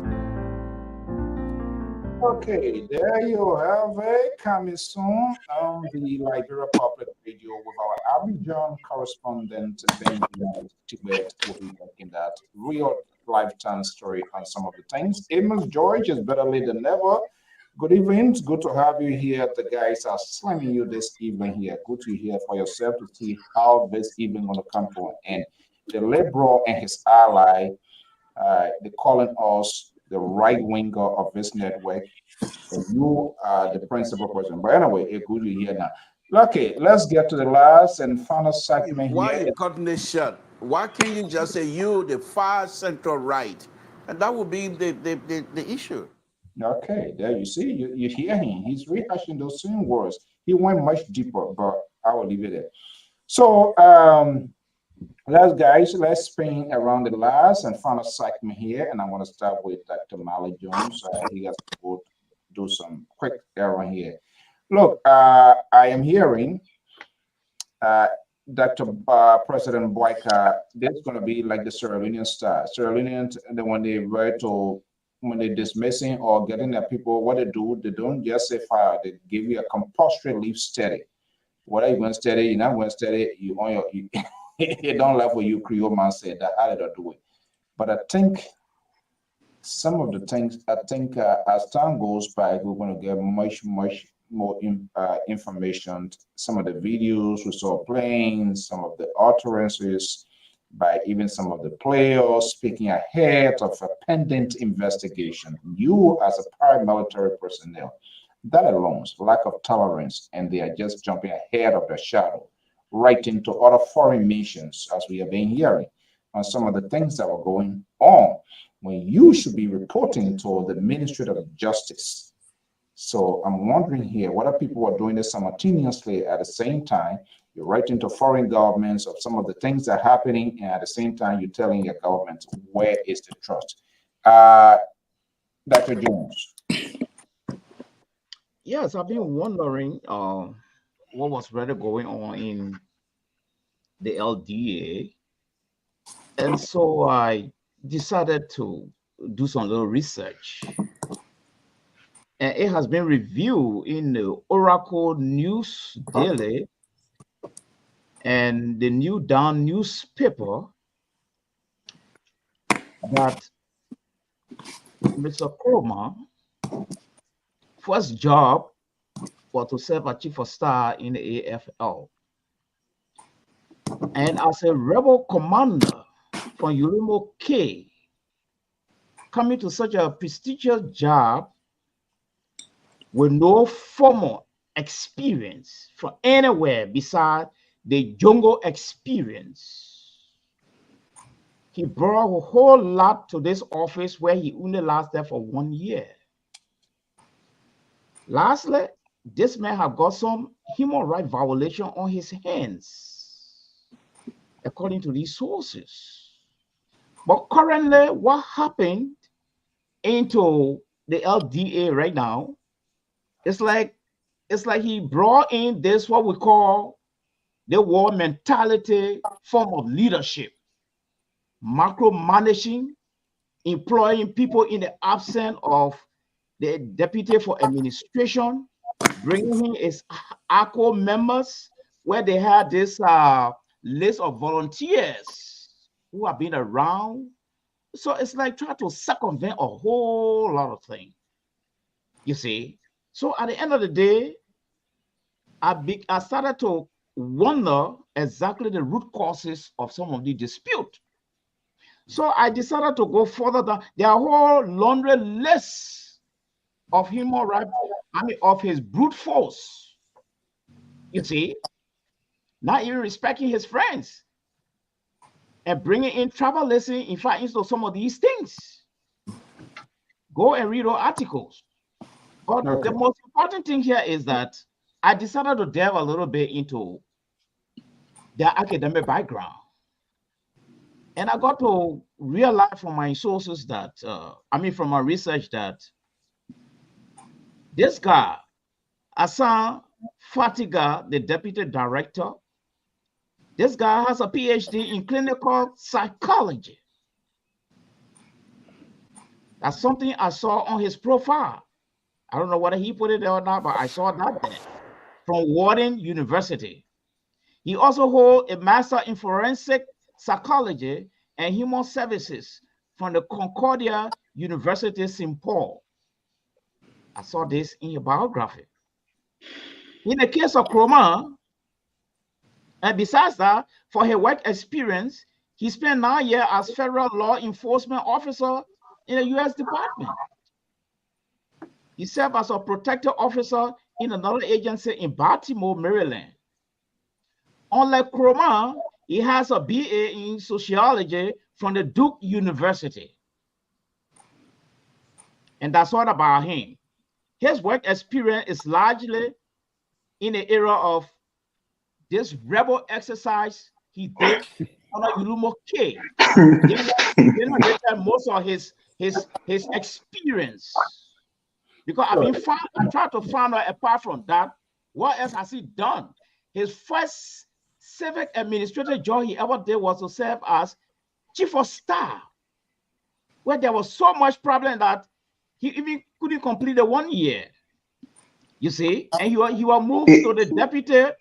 He was moved in as deputy commander for the police 102.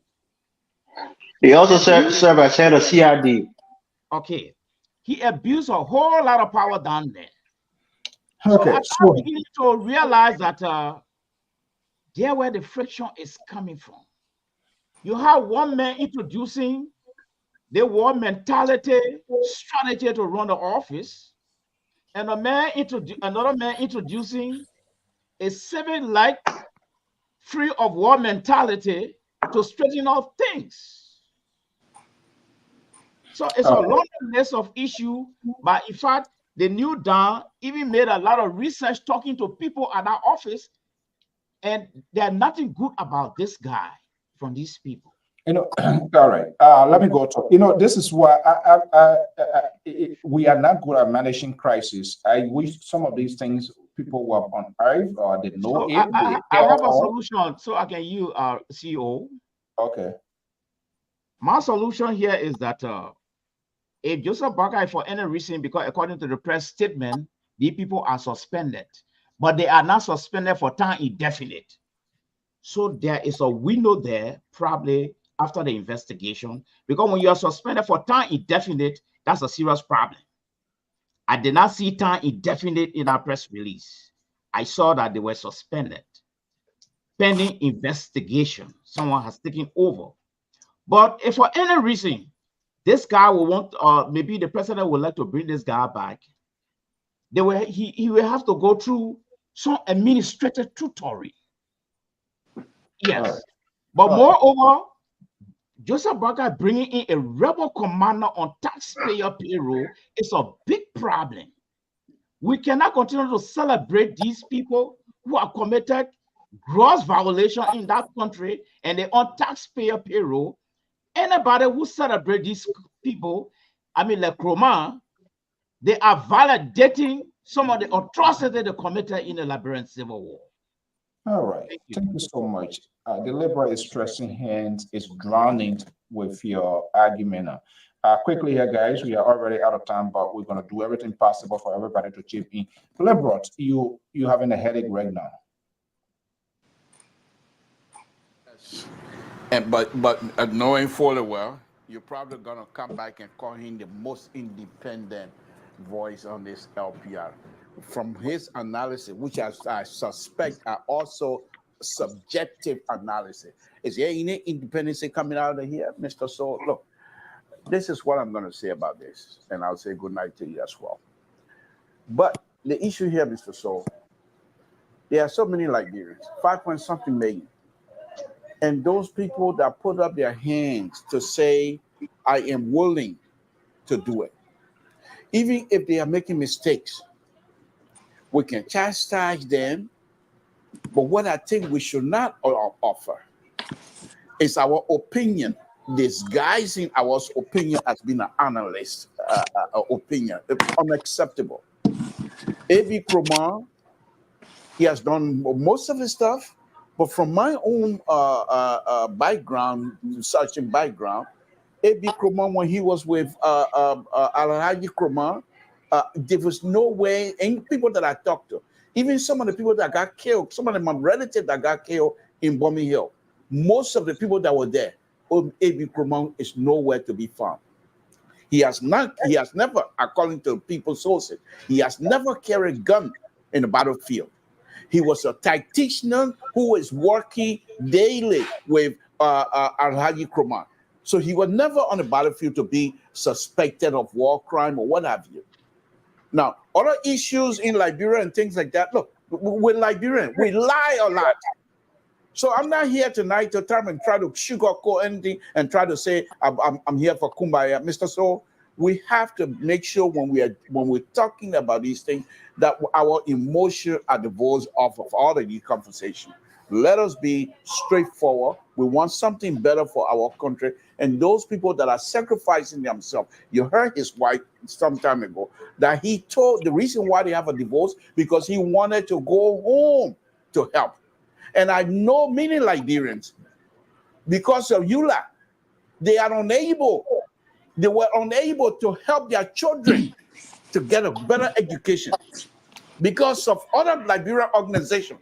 EULA specifically, because I've been around since 1982. EULA specifically, because of that, some people were not able to find their kids who ended up on drugs. I know these people. So there are people who have sacrificed themselves for our country to be better. So we should appreciate that. We should appreciate it. No way in heaven that we should come and try to cascade other Liberians because we think they have done wrong. Unacceptable. I'm a liberal. I don't take kindly of those kinds of conversation, Mr. So. Thank you very much. Let me bring in Amos George in this one here. Amos George, you heard Dr. Jones, the independent voice, being countered by the liberal progressive. Let me put you in the middle here to be the deal breaker. This whole AB command, the president took a decision, been suspended pending investigations. Administration has a different way of doing things. You don't want to jump ahead of a shadow, take a quick be reactionary, but get to all of the facts.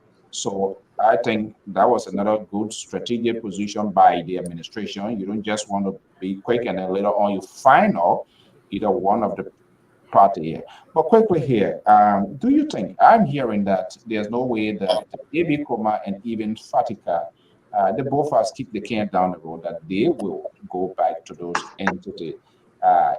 I'm not sure why we want to wait and see. But do you think would any of them return to that entity? Yeah, I believe somebody will return. I sure believe that somebody would return. Mr. Lambe, how you doing? Samson Tool. Hello, Mr. Judge. It's nice to make you. Do you know Abraham Kurma?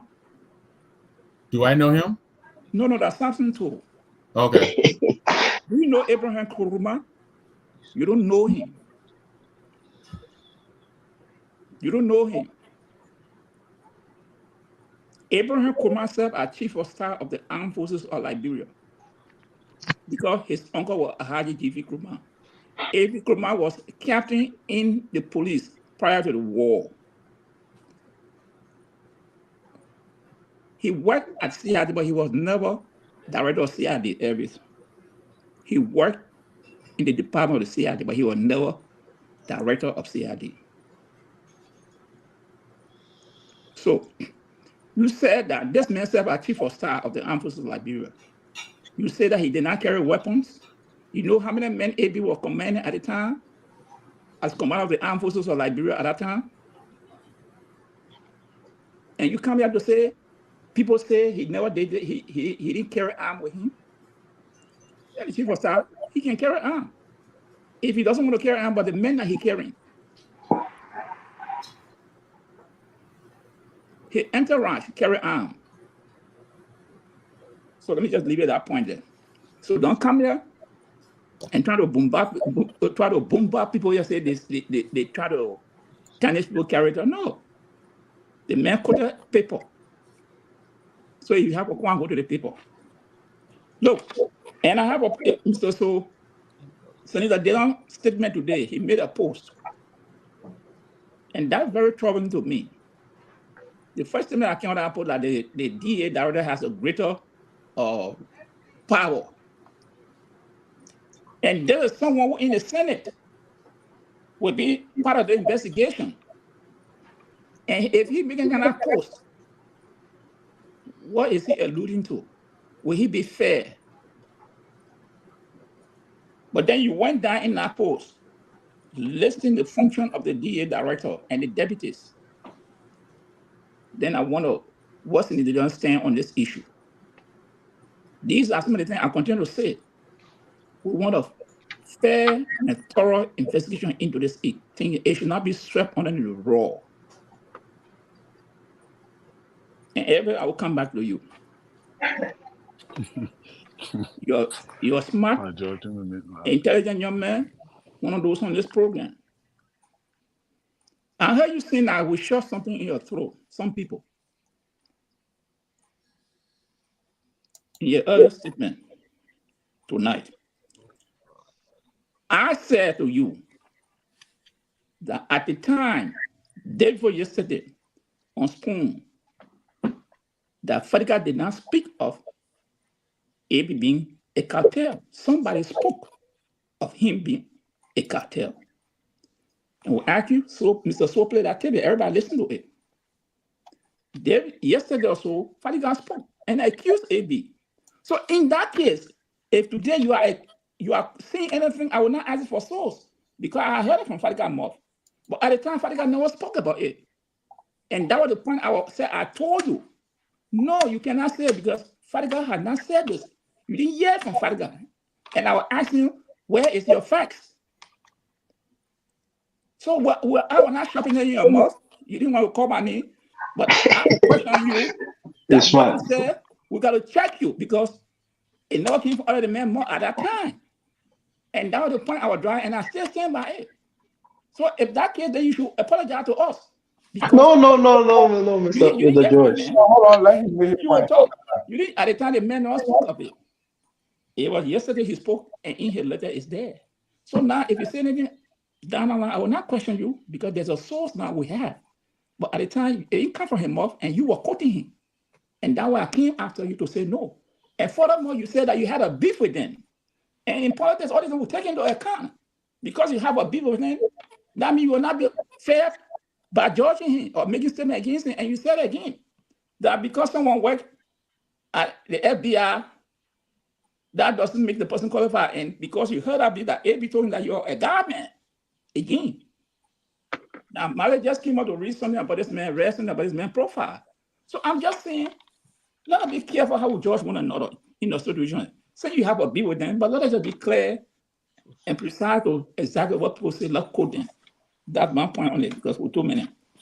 Okay, thank you so much. Mr. Nangwe. I gotta run. So, Mr. Nangwe, can I join you 2 words a minute, please? Tell me because I made my statement so I can get out of here, please, sir. Please. If the moderator will permit, please. President Boyka calling you? He has no choice. He has no choice. This is not where free market forces. It's an emergency. This is not where free market forces determine who speaks at what point. We don't have a free market economy here. I mean, that's what determines it anyway. Okay. So, go ahead. Come to the DA issue. It's a sad day in Liberia. Very sad.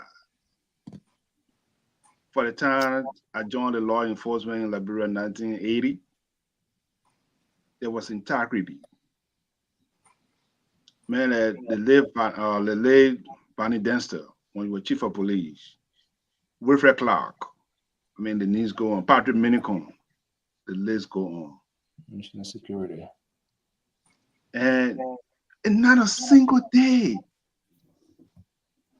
Maybe, Pat George, I will give you the credit. Maybe you might be the older person among us, or maybe more wise person.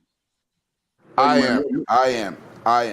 Something to please, man. Something to please. Okay. So these people work together to solve Liberian issue. It is not about egotistic or the power struggle. My first time shaking Patrick Dominican hand, I was shaking as a young fellow because I heard about him, and I was surprised to meet him. And these people, they mentor some of us today to be where we are. And the young people, I mean, when I say young, commandant, they are opportune to serve our Liberian government. It's not about you anymore when you hold the position. It is for people looking up to you to make sound decisions for the country, especially when the president appoints you in this sensitive position. Folks, we are at a crossroad right now, especially when it comes to the DEA. We're knowing the drugs issue in our country. I pray that Mr. Boakai will make a good decision when it comes to these people who are involved. How can the professional people do such? What will Lucien Hammer be thinking tonight? Those who are the architect of our security in our country. People who have laid their life down for security in Liberia. Mr. Preacher. Thank you. Trocon Preacher. Yeah. I mean, the list go on. These men, Reginald Thompson, who is the pioneer, who established our security in our country. What will he be thinking tonight? is deeper than what some of we have studied it, and we work in the system before we came to the state. What you're calling it, PRO or whatever they call this. Okay. So no PRO. That woman I come on recruited. Liberians to put in prison. And the people The PRO. Right, all the tyrants that they represent the I gotta run. I got 2 more. I got 30 more seconds. These PROs that they use to put people in prison, they ain't finished. So it is pathetic to see our law enforcement officer to do this thing. I mean, I'm ashamed that people that who's supposed to do it, especially the we that are in the law enforcement. And it's a disgrace that they're not exercising professionalism. They put a personal ego before the country. Thank you. Have a good night. We'll discuss it tomorrow. Okay. Thank you so much. Okay, let me come to you quickly, Mr. Nambit, quickly, and I'll come to Secretary and then Evie before we go. Thank you. I'll be brief. You know, I listened to Mr. Bargan before he left here. You know, these are trained security people, right? You know, in security, they talk about what chain of command, right? The culture, right? You know, and I listened to Dr. Jones I listened to him talk about Mr. Fadiga's you know, academic qualifications, you know, and I think that is well and good, but you know, qualifications academically is really just one leg of probably the tripod, you know. So you come in, you get the academic experience, you come in, and then you enculturate yourself. You know, you have to understand the culture, you know. Mr. Kruman has, you know, he has quite a bit of experience on the Liberian security scene. He has acquired a lot of experience. I think he understands the culture. I don't know him, you know. I don't know the both, but I don't know any of them. But I just feel that as the tip of the spear at the LDEA, no matter the disagreements, I think the 2 deputies I think they showed less deference to out there, you know, first among equals. You know, they might all be equal, but there has to be first among equals. And it so happened A.B. Kroma at the moment is the first among equals. And I just think what we witnessed in the video there, yes, I am sure there is a perfectly, you know, logical explanation that will support whatever they did, but I don't know if there's anywhere where that is acceptable. You know, where you disrespect the kind of disrespect that was shown to their superior. I mean, and so I agree with the liberal. I think the president. Yes, I agree with also Mr. Goya. I think this thing should have been nipped in the bud a long time. But at least the president has stepped in, and hopefully, you know, a better day will dawn on the agency moving forward. But what I saw over there, I have a lot of reservation about the cultural competence of Mr. Fadiga. You know, he may have the academic, you know, competence, but the culture that he's immersed in now, you know, I read some of the stuff he wrote on his page, you know.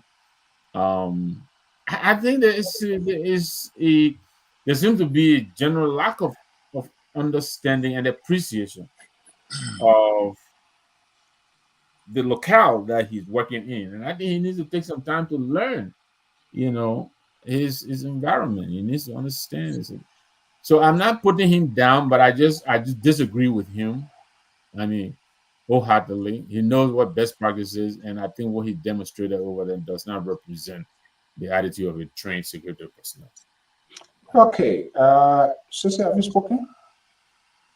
Okay, so yeah, let's go to Mr. Goya, Terry Evans, and then we sign up for tonight. I would be very short. I think the decisions have been taken. I think the investigation has to go forth. And I think the Liberian people need to be told. One of the things I do have to say that a little bit of the way I understood the Dillon's post is that Dillon posted the law as it is for people to read, because the law defines what the role of the director and the role of the deputy director is. And as I understand right now, this investigation only involves the executive. It's not a legislative investigation. But I would be remiss if I allow Jerry Bako, even though he's gone right now, to sit here and try to romanticize these past era in thuggery, in thuggish behavior, in national security in our country against the common people as the standard. It defies understanding. It defies research. These were big names that people call and people were afraid, but they were not competent and qualified people beyond the likes of A.B. Cromans of today and our Fadigas of today. People were hiring PROs to lie on people, and they were arresting people without the chance of appearing before a competent justice, and it was sent to Belayala and a lot of prison places. So when people come here and try to name names, I will hope that we can take the time and lay out, because I am from the school of thought that I read the lies my teacher told me in American history, and I'm still reading the lies the progressives and everybody else told us in Liberian history. And that is why I appreciate what my brother Mr. Nangbe tried to point out here, that the 1979 riot was not only about rice, and the rice issue, the genesis was not in 1979. I think that is a classic misunderstanding of what 1979 was about and how the Liberian nation was formed. So I just want to put it out here that when people have PROs and when we're using the tentacles of government to abridge and abrogate and suspend the rights of Liberians everywhere, we should not sit there and try to romanticize that. Well said, well said. You know, as a JJC, I wasn't going to go there. I'm happy my brother and friend and colleague was able to go there for me.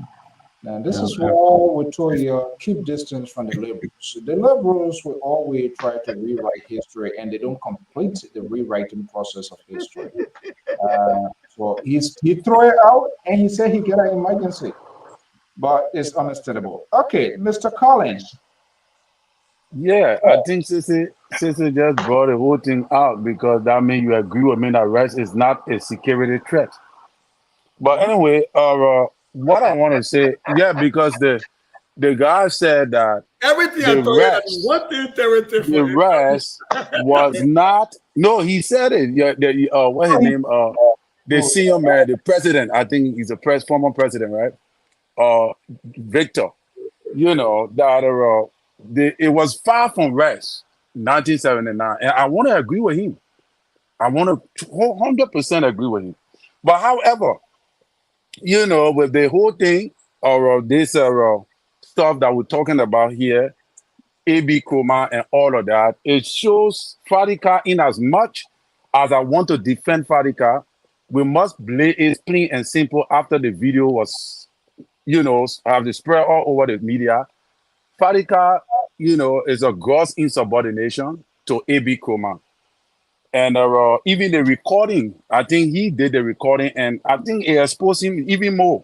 And Pat Josh also added to it by posting, I saw that thing Pat Josh post from Dara Dillon, that proof A.B. Kroma is in the right based upon the power, the authority the law gave him.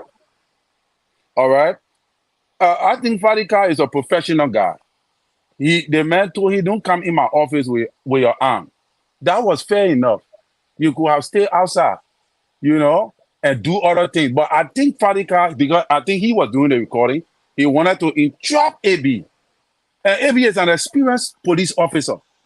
So when Dr. Malley said all those things about AB, I agree. There were some things that went on, but you have no proof. about all these things. AB have never been sanctioned by the U.S. government.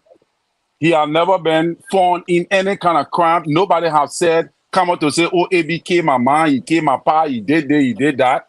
So, and Ellen Johnson Sirleaf appointed a guy, 102 in 2016. All right? The man worked successfully and took the country to major elections. All right? And turned over power to the opposition. Is this the guy that we're talking about that he's not competent enough, or maybe he's competent, but he got moral problem and all of that? But for the past years, we have not seen it. Equally so, this guy went through the ranks and file of the police academy, which is the prerequisite to be, you know, to be liberal or to be enrolled into the police force. This guy have a tons of experience.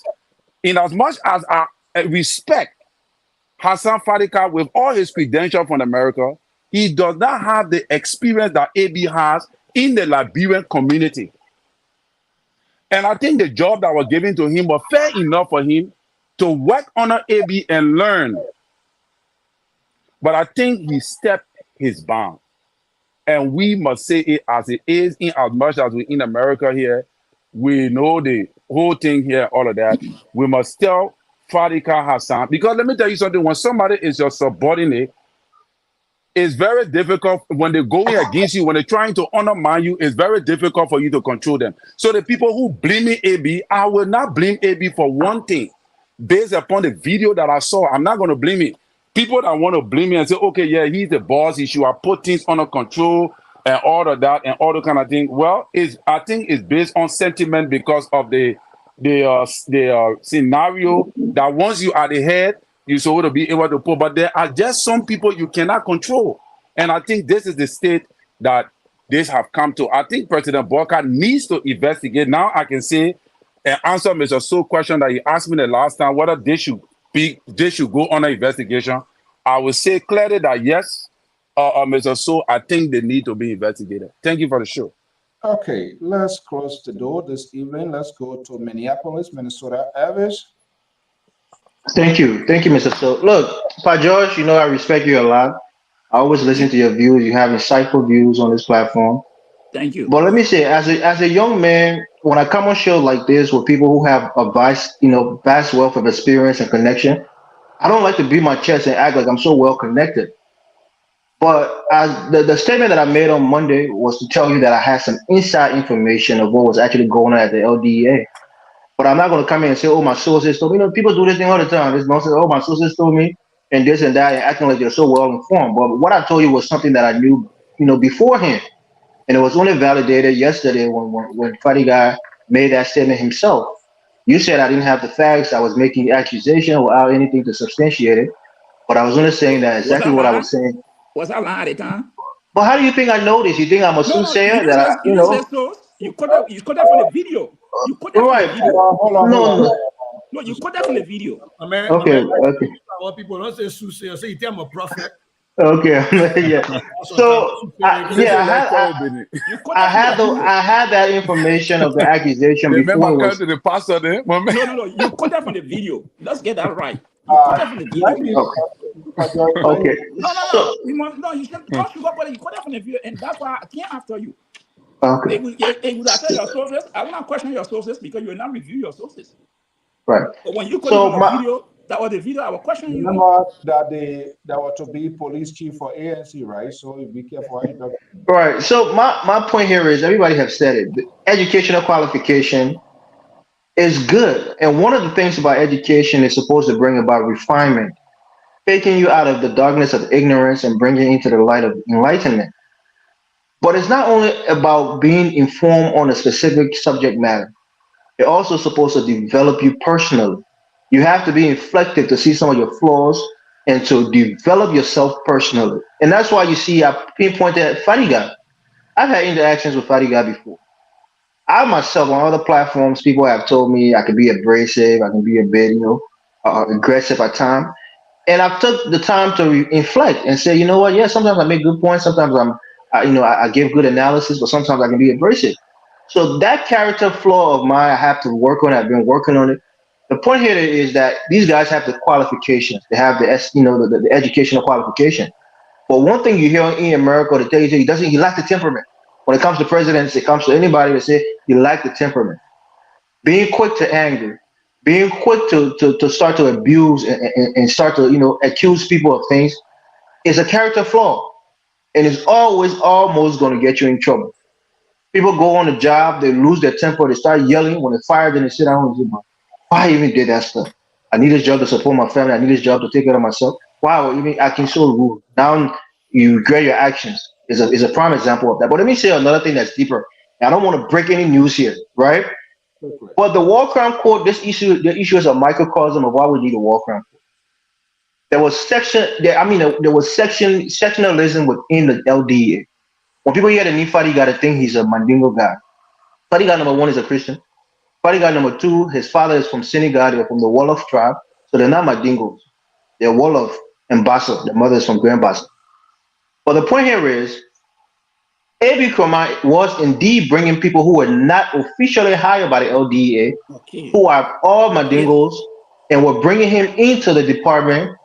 And Gao, which is the principal deputy to A.B. Kromah for administration, is a crime man. And we know the history between the Crown and the Mandingo people. At first, they were working together, and then the splinter came, and people started fighting. So there's that sense of distrust. Once a Crown man starts feeling like he's being surrounded by Mandingo, his tentacle starts to rise, and vice versa. So that was the clique that was forming between Fadiga and Bao Alcoa, who was on one side, and of course, A.B. Kromah and his guys that he brought from alcohol, and some of them were even well-known fighters during the war for Ulumoke to surround himself with. So that was the infighting of this whole issue, and it became tribalistic, and people started to say, "Oh, it's the crime, against the Mandingo. Party guy is on the side of the crime man, who is the deputy to A.B. Kromah." And there's some truth into that, and we have some information on that, on that too. We still haven't been reconciled, and we see little microcosm of these things in different agencies. You see the situation with Prince C. Johnson. The guy that got killed, he's from the Southeast. Prince C. Johnson told us so that, I'm not going to go there. I'm not going to say that one. But the point here is we hear a lot of things, and these things, when we bring it to light, we don't want to come out with no all and with no secret information, because we don't want to purport ourselves to, to be so well connected, because everybody on this platform is also connected. But my point, I will close here, Mr. George, by George. The information I received about these guys has been proven to be factual. President Boyka have already made a decision. They're not going to be there. And A.B. Kromah, the allegation that was made against him is going to be investigated. But my sources again told me that Fadiga said it on the field, while they were in the field investigating, why A.B. Kromah would tell them not to arrest a specific guy who was a well-known drug dealer. Yeah. And he accused A.B. Kromah to his face that you're working with the people in there. Like, why you don't want me to, why you don't want me to arrest them?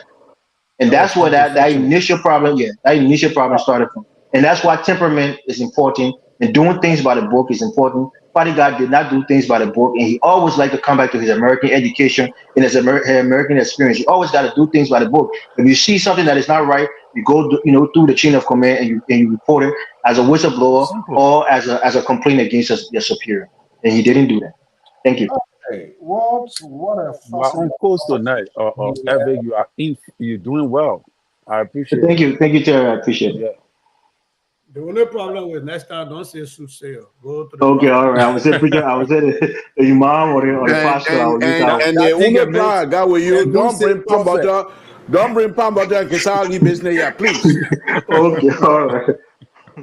The man palm water waiting for him. You're gonna eat 12 eggs tonight before so that other carbohydrates tight in there. You on your own now. With you see a baby bottle sitting now, you're not baby. So okay, guys. Look, Mr. Namwe, thank you so much. We are excited. What we do here, and that's the thing. LPR analysts here, the challenge. They don't even get time for me. When I'm ready, then you're not making me talk.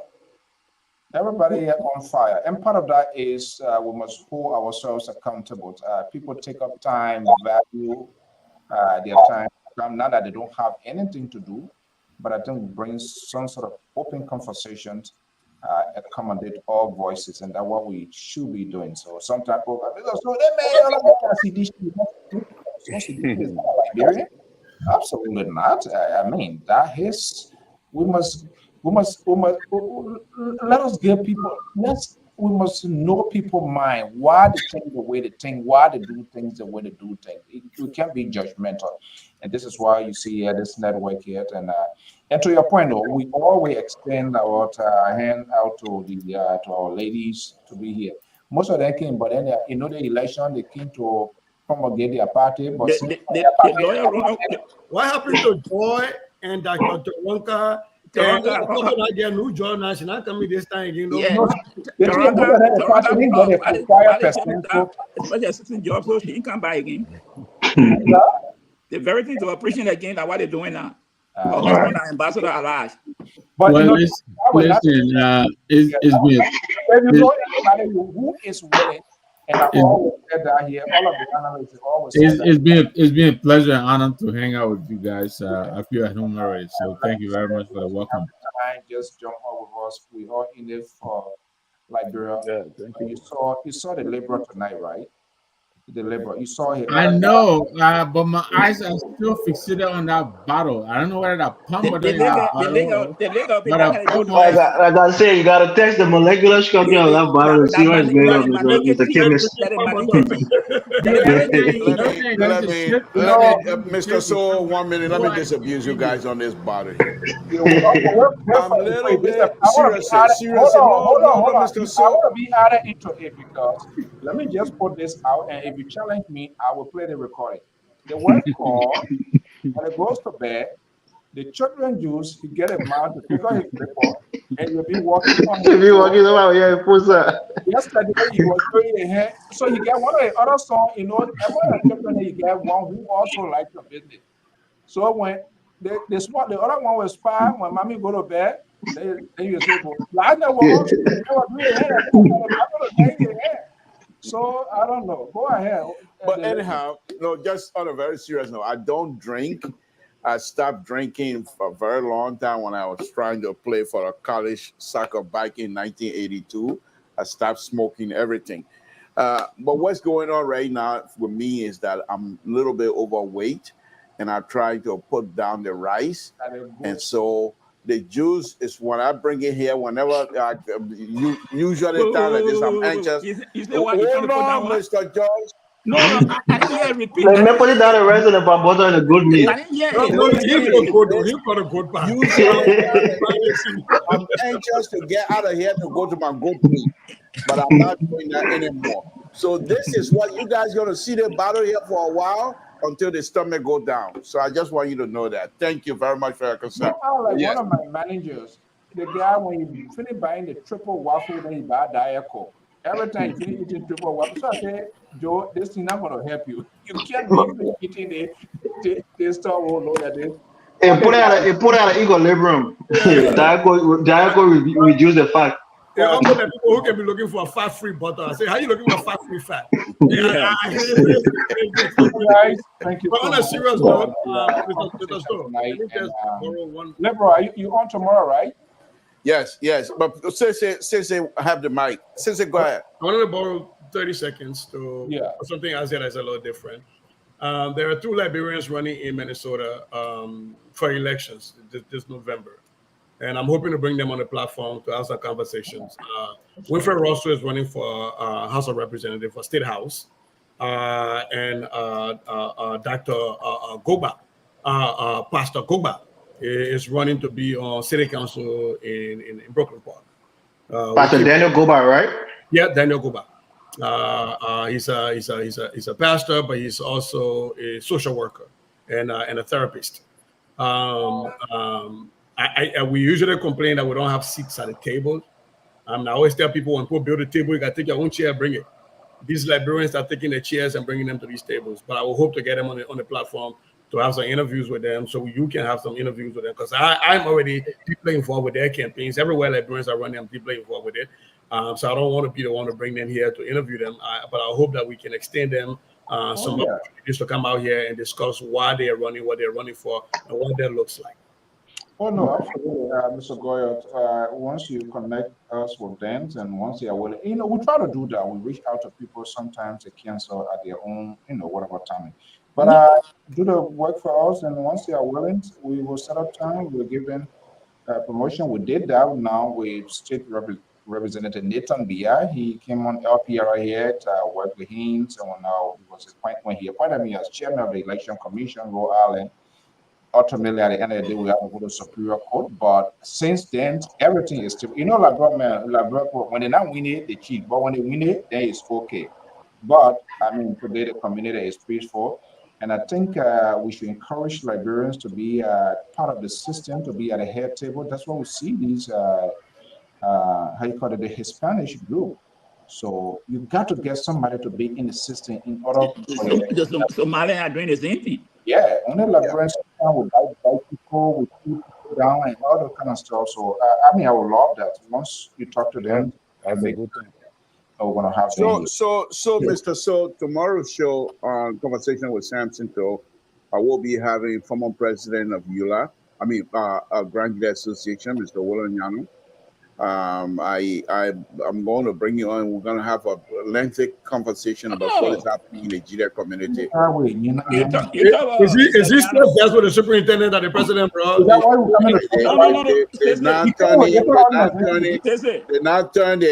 Their vestation now. They want to form another organization in Grand Gila Association. So we'll deal with them. No, but Samson too. I don't understand. Why you can't call Joseph Walker to send Mr. Nyano to Grand Gila superintendent? They don't know him. I don't even know Joseph Walker. They don't know me. You know Joseph Walker. You know Joseph Walker. No, I don't know. If they push the man, you will say, even know Mr. Nyano Gusa too. I don't even know. All right, guys. Good night. Great show. Yeah, good night. All right, goodbye, guys. Thank you so much for being here. Mr. Namwe was really honor to have you here. Thank you so much. Okay, Mr. George, thank you as well. Well, folks, that does it this evening. So we want to thank all of you, all of our viewers, our follower, your comments, your tweets, your interactions. Breakable, we apologize. We didn't open the line tonight. Subsequently, we will do. We will wait and see how this investigation plays out. I know A.B. Coleman very, very well. We interacted before. We work on the same community level when I was serving as one of the commissioners for the Union of Liberian Association. That election was held in Baltimore some 5-6 years ago. I can't even remember precisely. And he was on the other side representing the camp that he was supporting. I believe it was then Professor Asese Labozawo. But that election was the one that brought Gates-led to power. And that election took place in Baltimore. Command. Somebody said, well, there's a picture here. He and myself we took at a function. One of our friends died. That was in New Jersey at that funeral. That was 2014. And that was A.B. Kroma and myself right there. And from that, we've been knowing one another, meeting in Liberia, stuff and things like that. We will wait and see what happens in this investigation. I think he tries to contain himself. What I have problem with Fadiga was when you, as a paramilitary person, when you becomes a subject of the investigations, it doesn't matter whether you're paramilitary. When you become a subject of the investigation, if you get your lawyer, they will tell you not to even speak to it. I met Fadiga, that was in Florida, Lauderdale Forward during the Stanton's trial. He was one of those that went there. 11 persons. I met them in the room there, and that's not this other brother who we formerly with LDEA now. The other Friday guy we are hanging up together know him, but that was the first time seeing the twin brother, and we just chatted. You the soul, yes, and we just all talk about it. So I was surprised that what's her name? This lady on Spoon managed to get on his skin, saying something for he to call in to begin to go in depth the first day and the second day. But yet he was saying that the president said they shouldn't get in the space of the media to speak. And as a security person, you don't easily do that. But for he to speak, I was a little bit surprised. And this is where the temperament aspect T. Terry was talking about. Sometimes when you're a leader, there's certain things you can't do because, I mean, you just can't do it. It's just against the law. But we'll see. We'll hope and see. We hope it will not be one of those sort of investigation, endless investigation without getting feedback. People should be held accountable. We will not be judgmental. We will not be reactionary. We will watch all of the videos. They can show all of the videos. Well, I do not just let it to take away. You will not know what the investigators will be looking for. So we're going to pause, wait for that investigation. We just hope at the end of the day, whatever comes out, the Liberian people will be informed. They will let the people know what went wrong and how we got to this point. That is very, very vital. Until then, folks, I want to thank you so much for sharing your morning, your evenings, your afternoon with us. This is the Library Public Radio. Leave your comments, leave your tweets, your suggestions as to how we can enhance the capacity, good programming, good conversation. And if you are a female, let me do this again. It doesn't matter your age. Once you have the time to join us here, we are open to that. Female, do not leave these things with us as a guys. You have a greater share of responsibility to also make your voices, your views, your opinions air right here on LPR. But as usual, any man, you want to join us? There's no status or limitation here. Always be with us here. Thank you so much and have a pleasant day. Again, our own friend and brother, Comrade Sam G. Brown, will be laid to rest on the 21st, 22nd weekend. 21st will be the week, 22nd will be laid to rest right here in the Ocean State of Rhode Island. And also our guy, our own late friend here as well, Kevin Dwoji, will be reaching out to the family, and hopefully they're going to let us know when he's going to be laid to rest as well. Our prayers and thought goes out to the bereaved family, the wife and children. Have a pleasant evening. Bye-bye. Take out the instrumental.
Life is a journey, and as you travel down the line, you may remember something, the joy and tragedy in a story manner. I'd like to remember that at one point of my life, growing up was very, very difficult for me as a child. The Liberia Public Radio gives you the opportunity in a live interview to express your past. In this program, I Remembered. I remember, and I will never forget my day of salvation. And I remember growing up as a child, when I lost my dad, it was a very terrible time of healing. Join Benjamin Tibet, our international correspondent, on +225 07 4770 9404 +225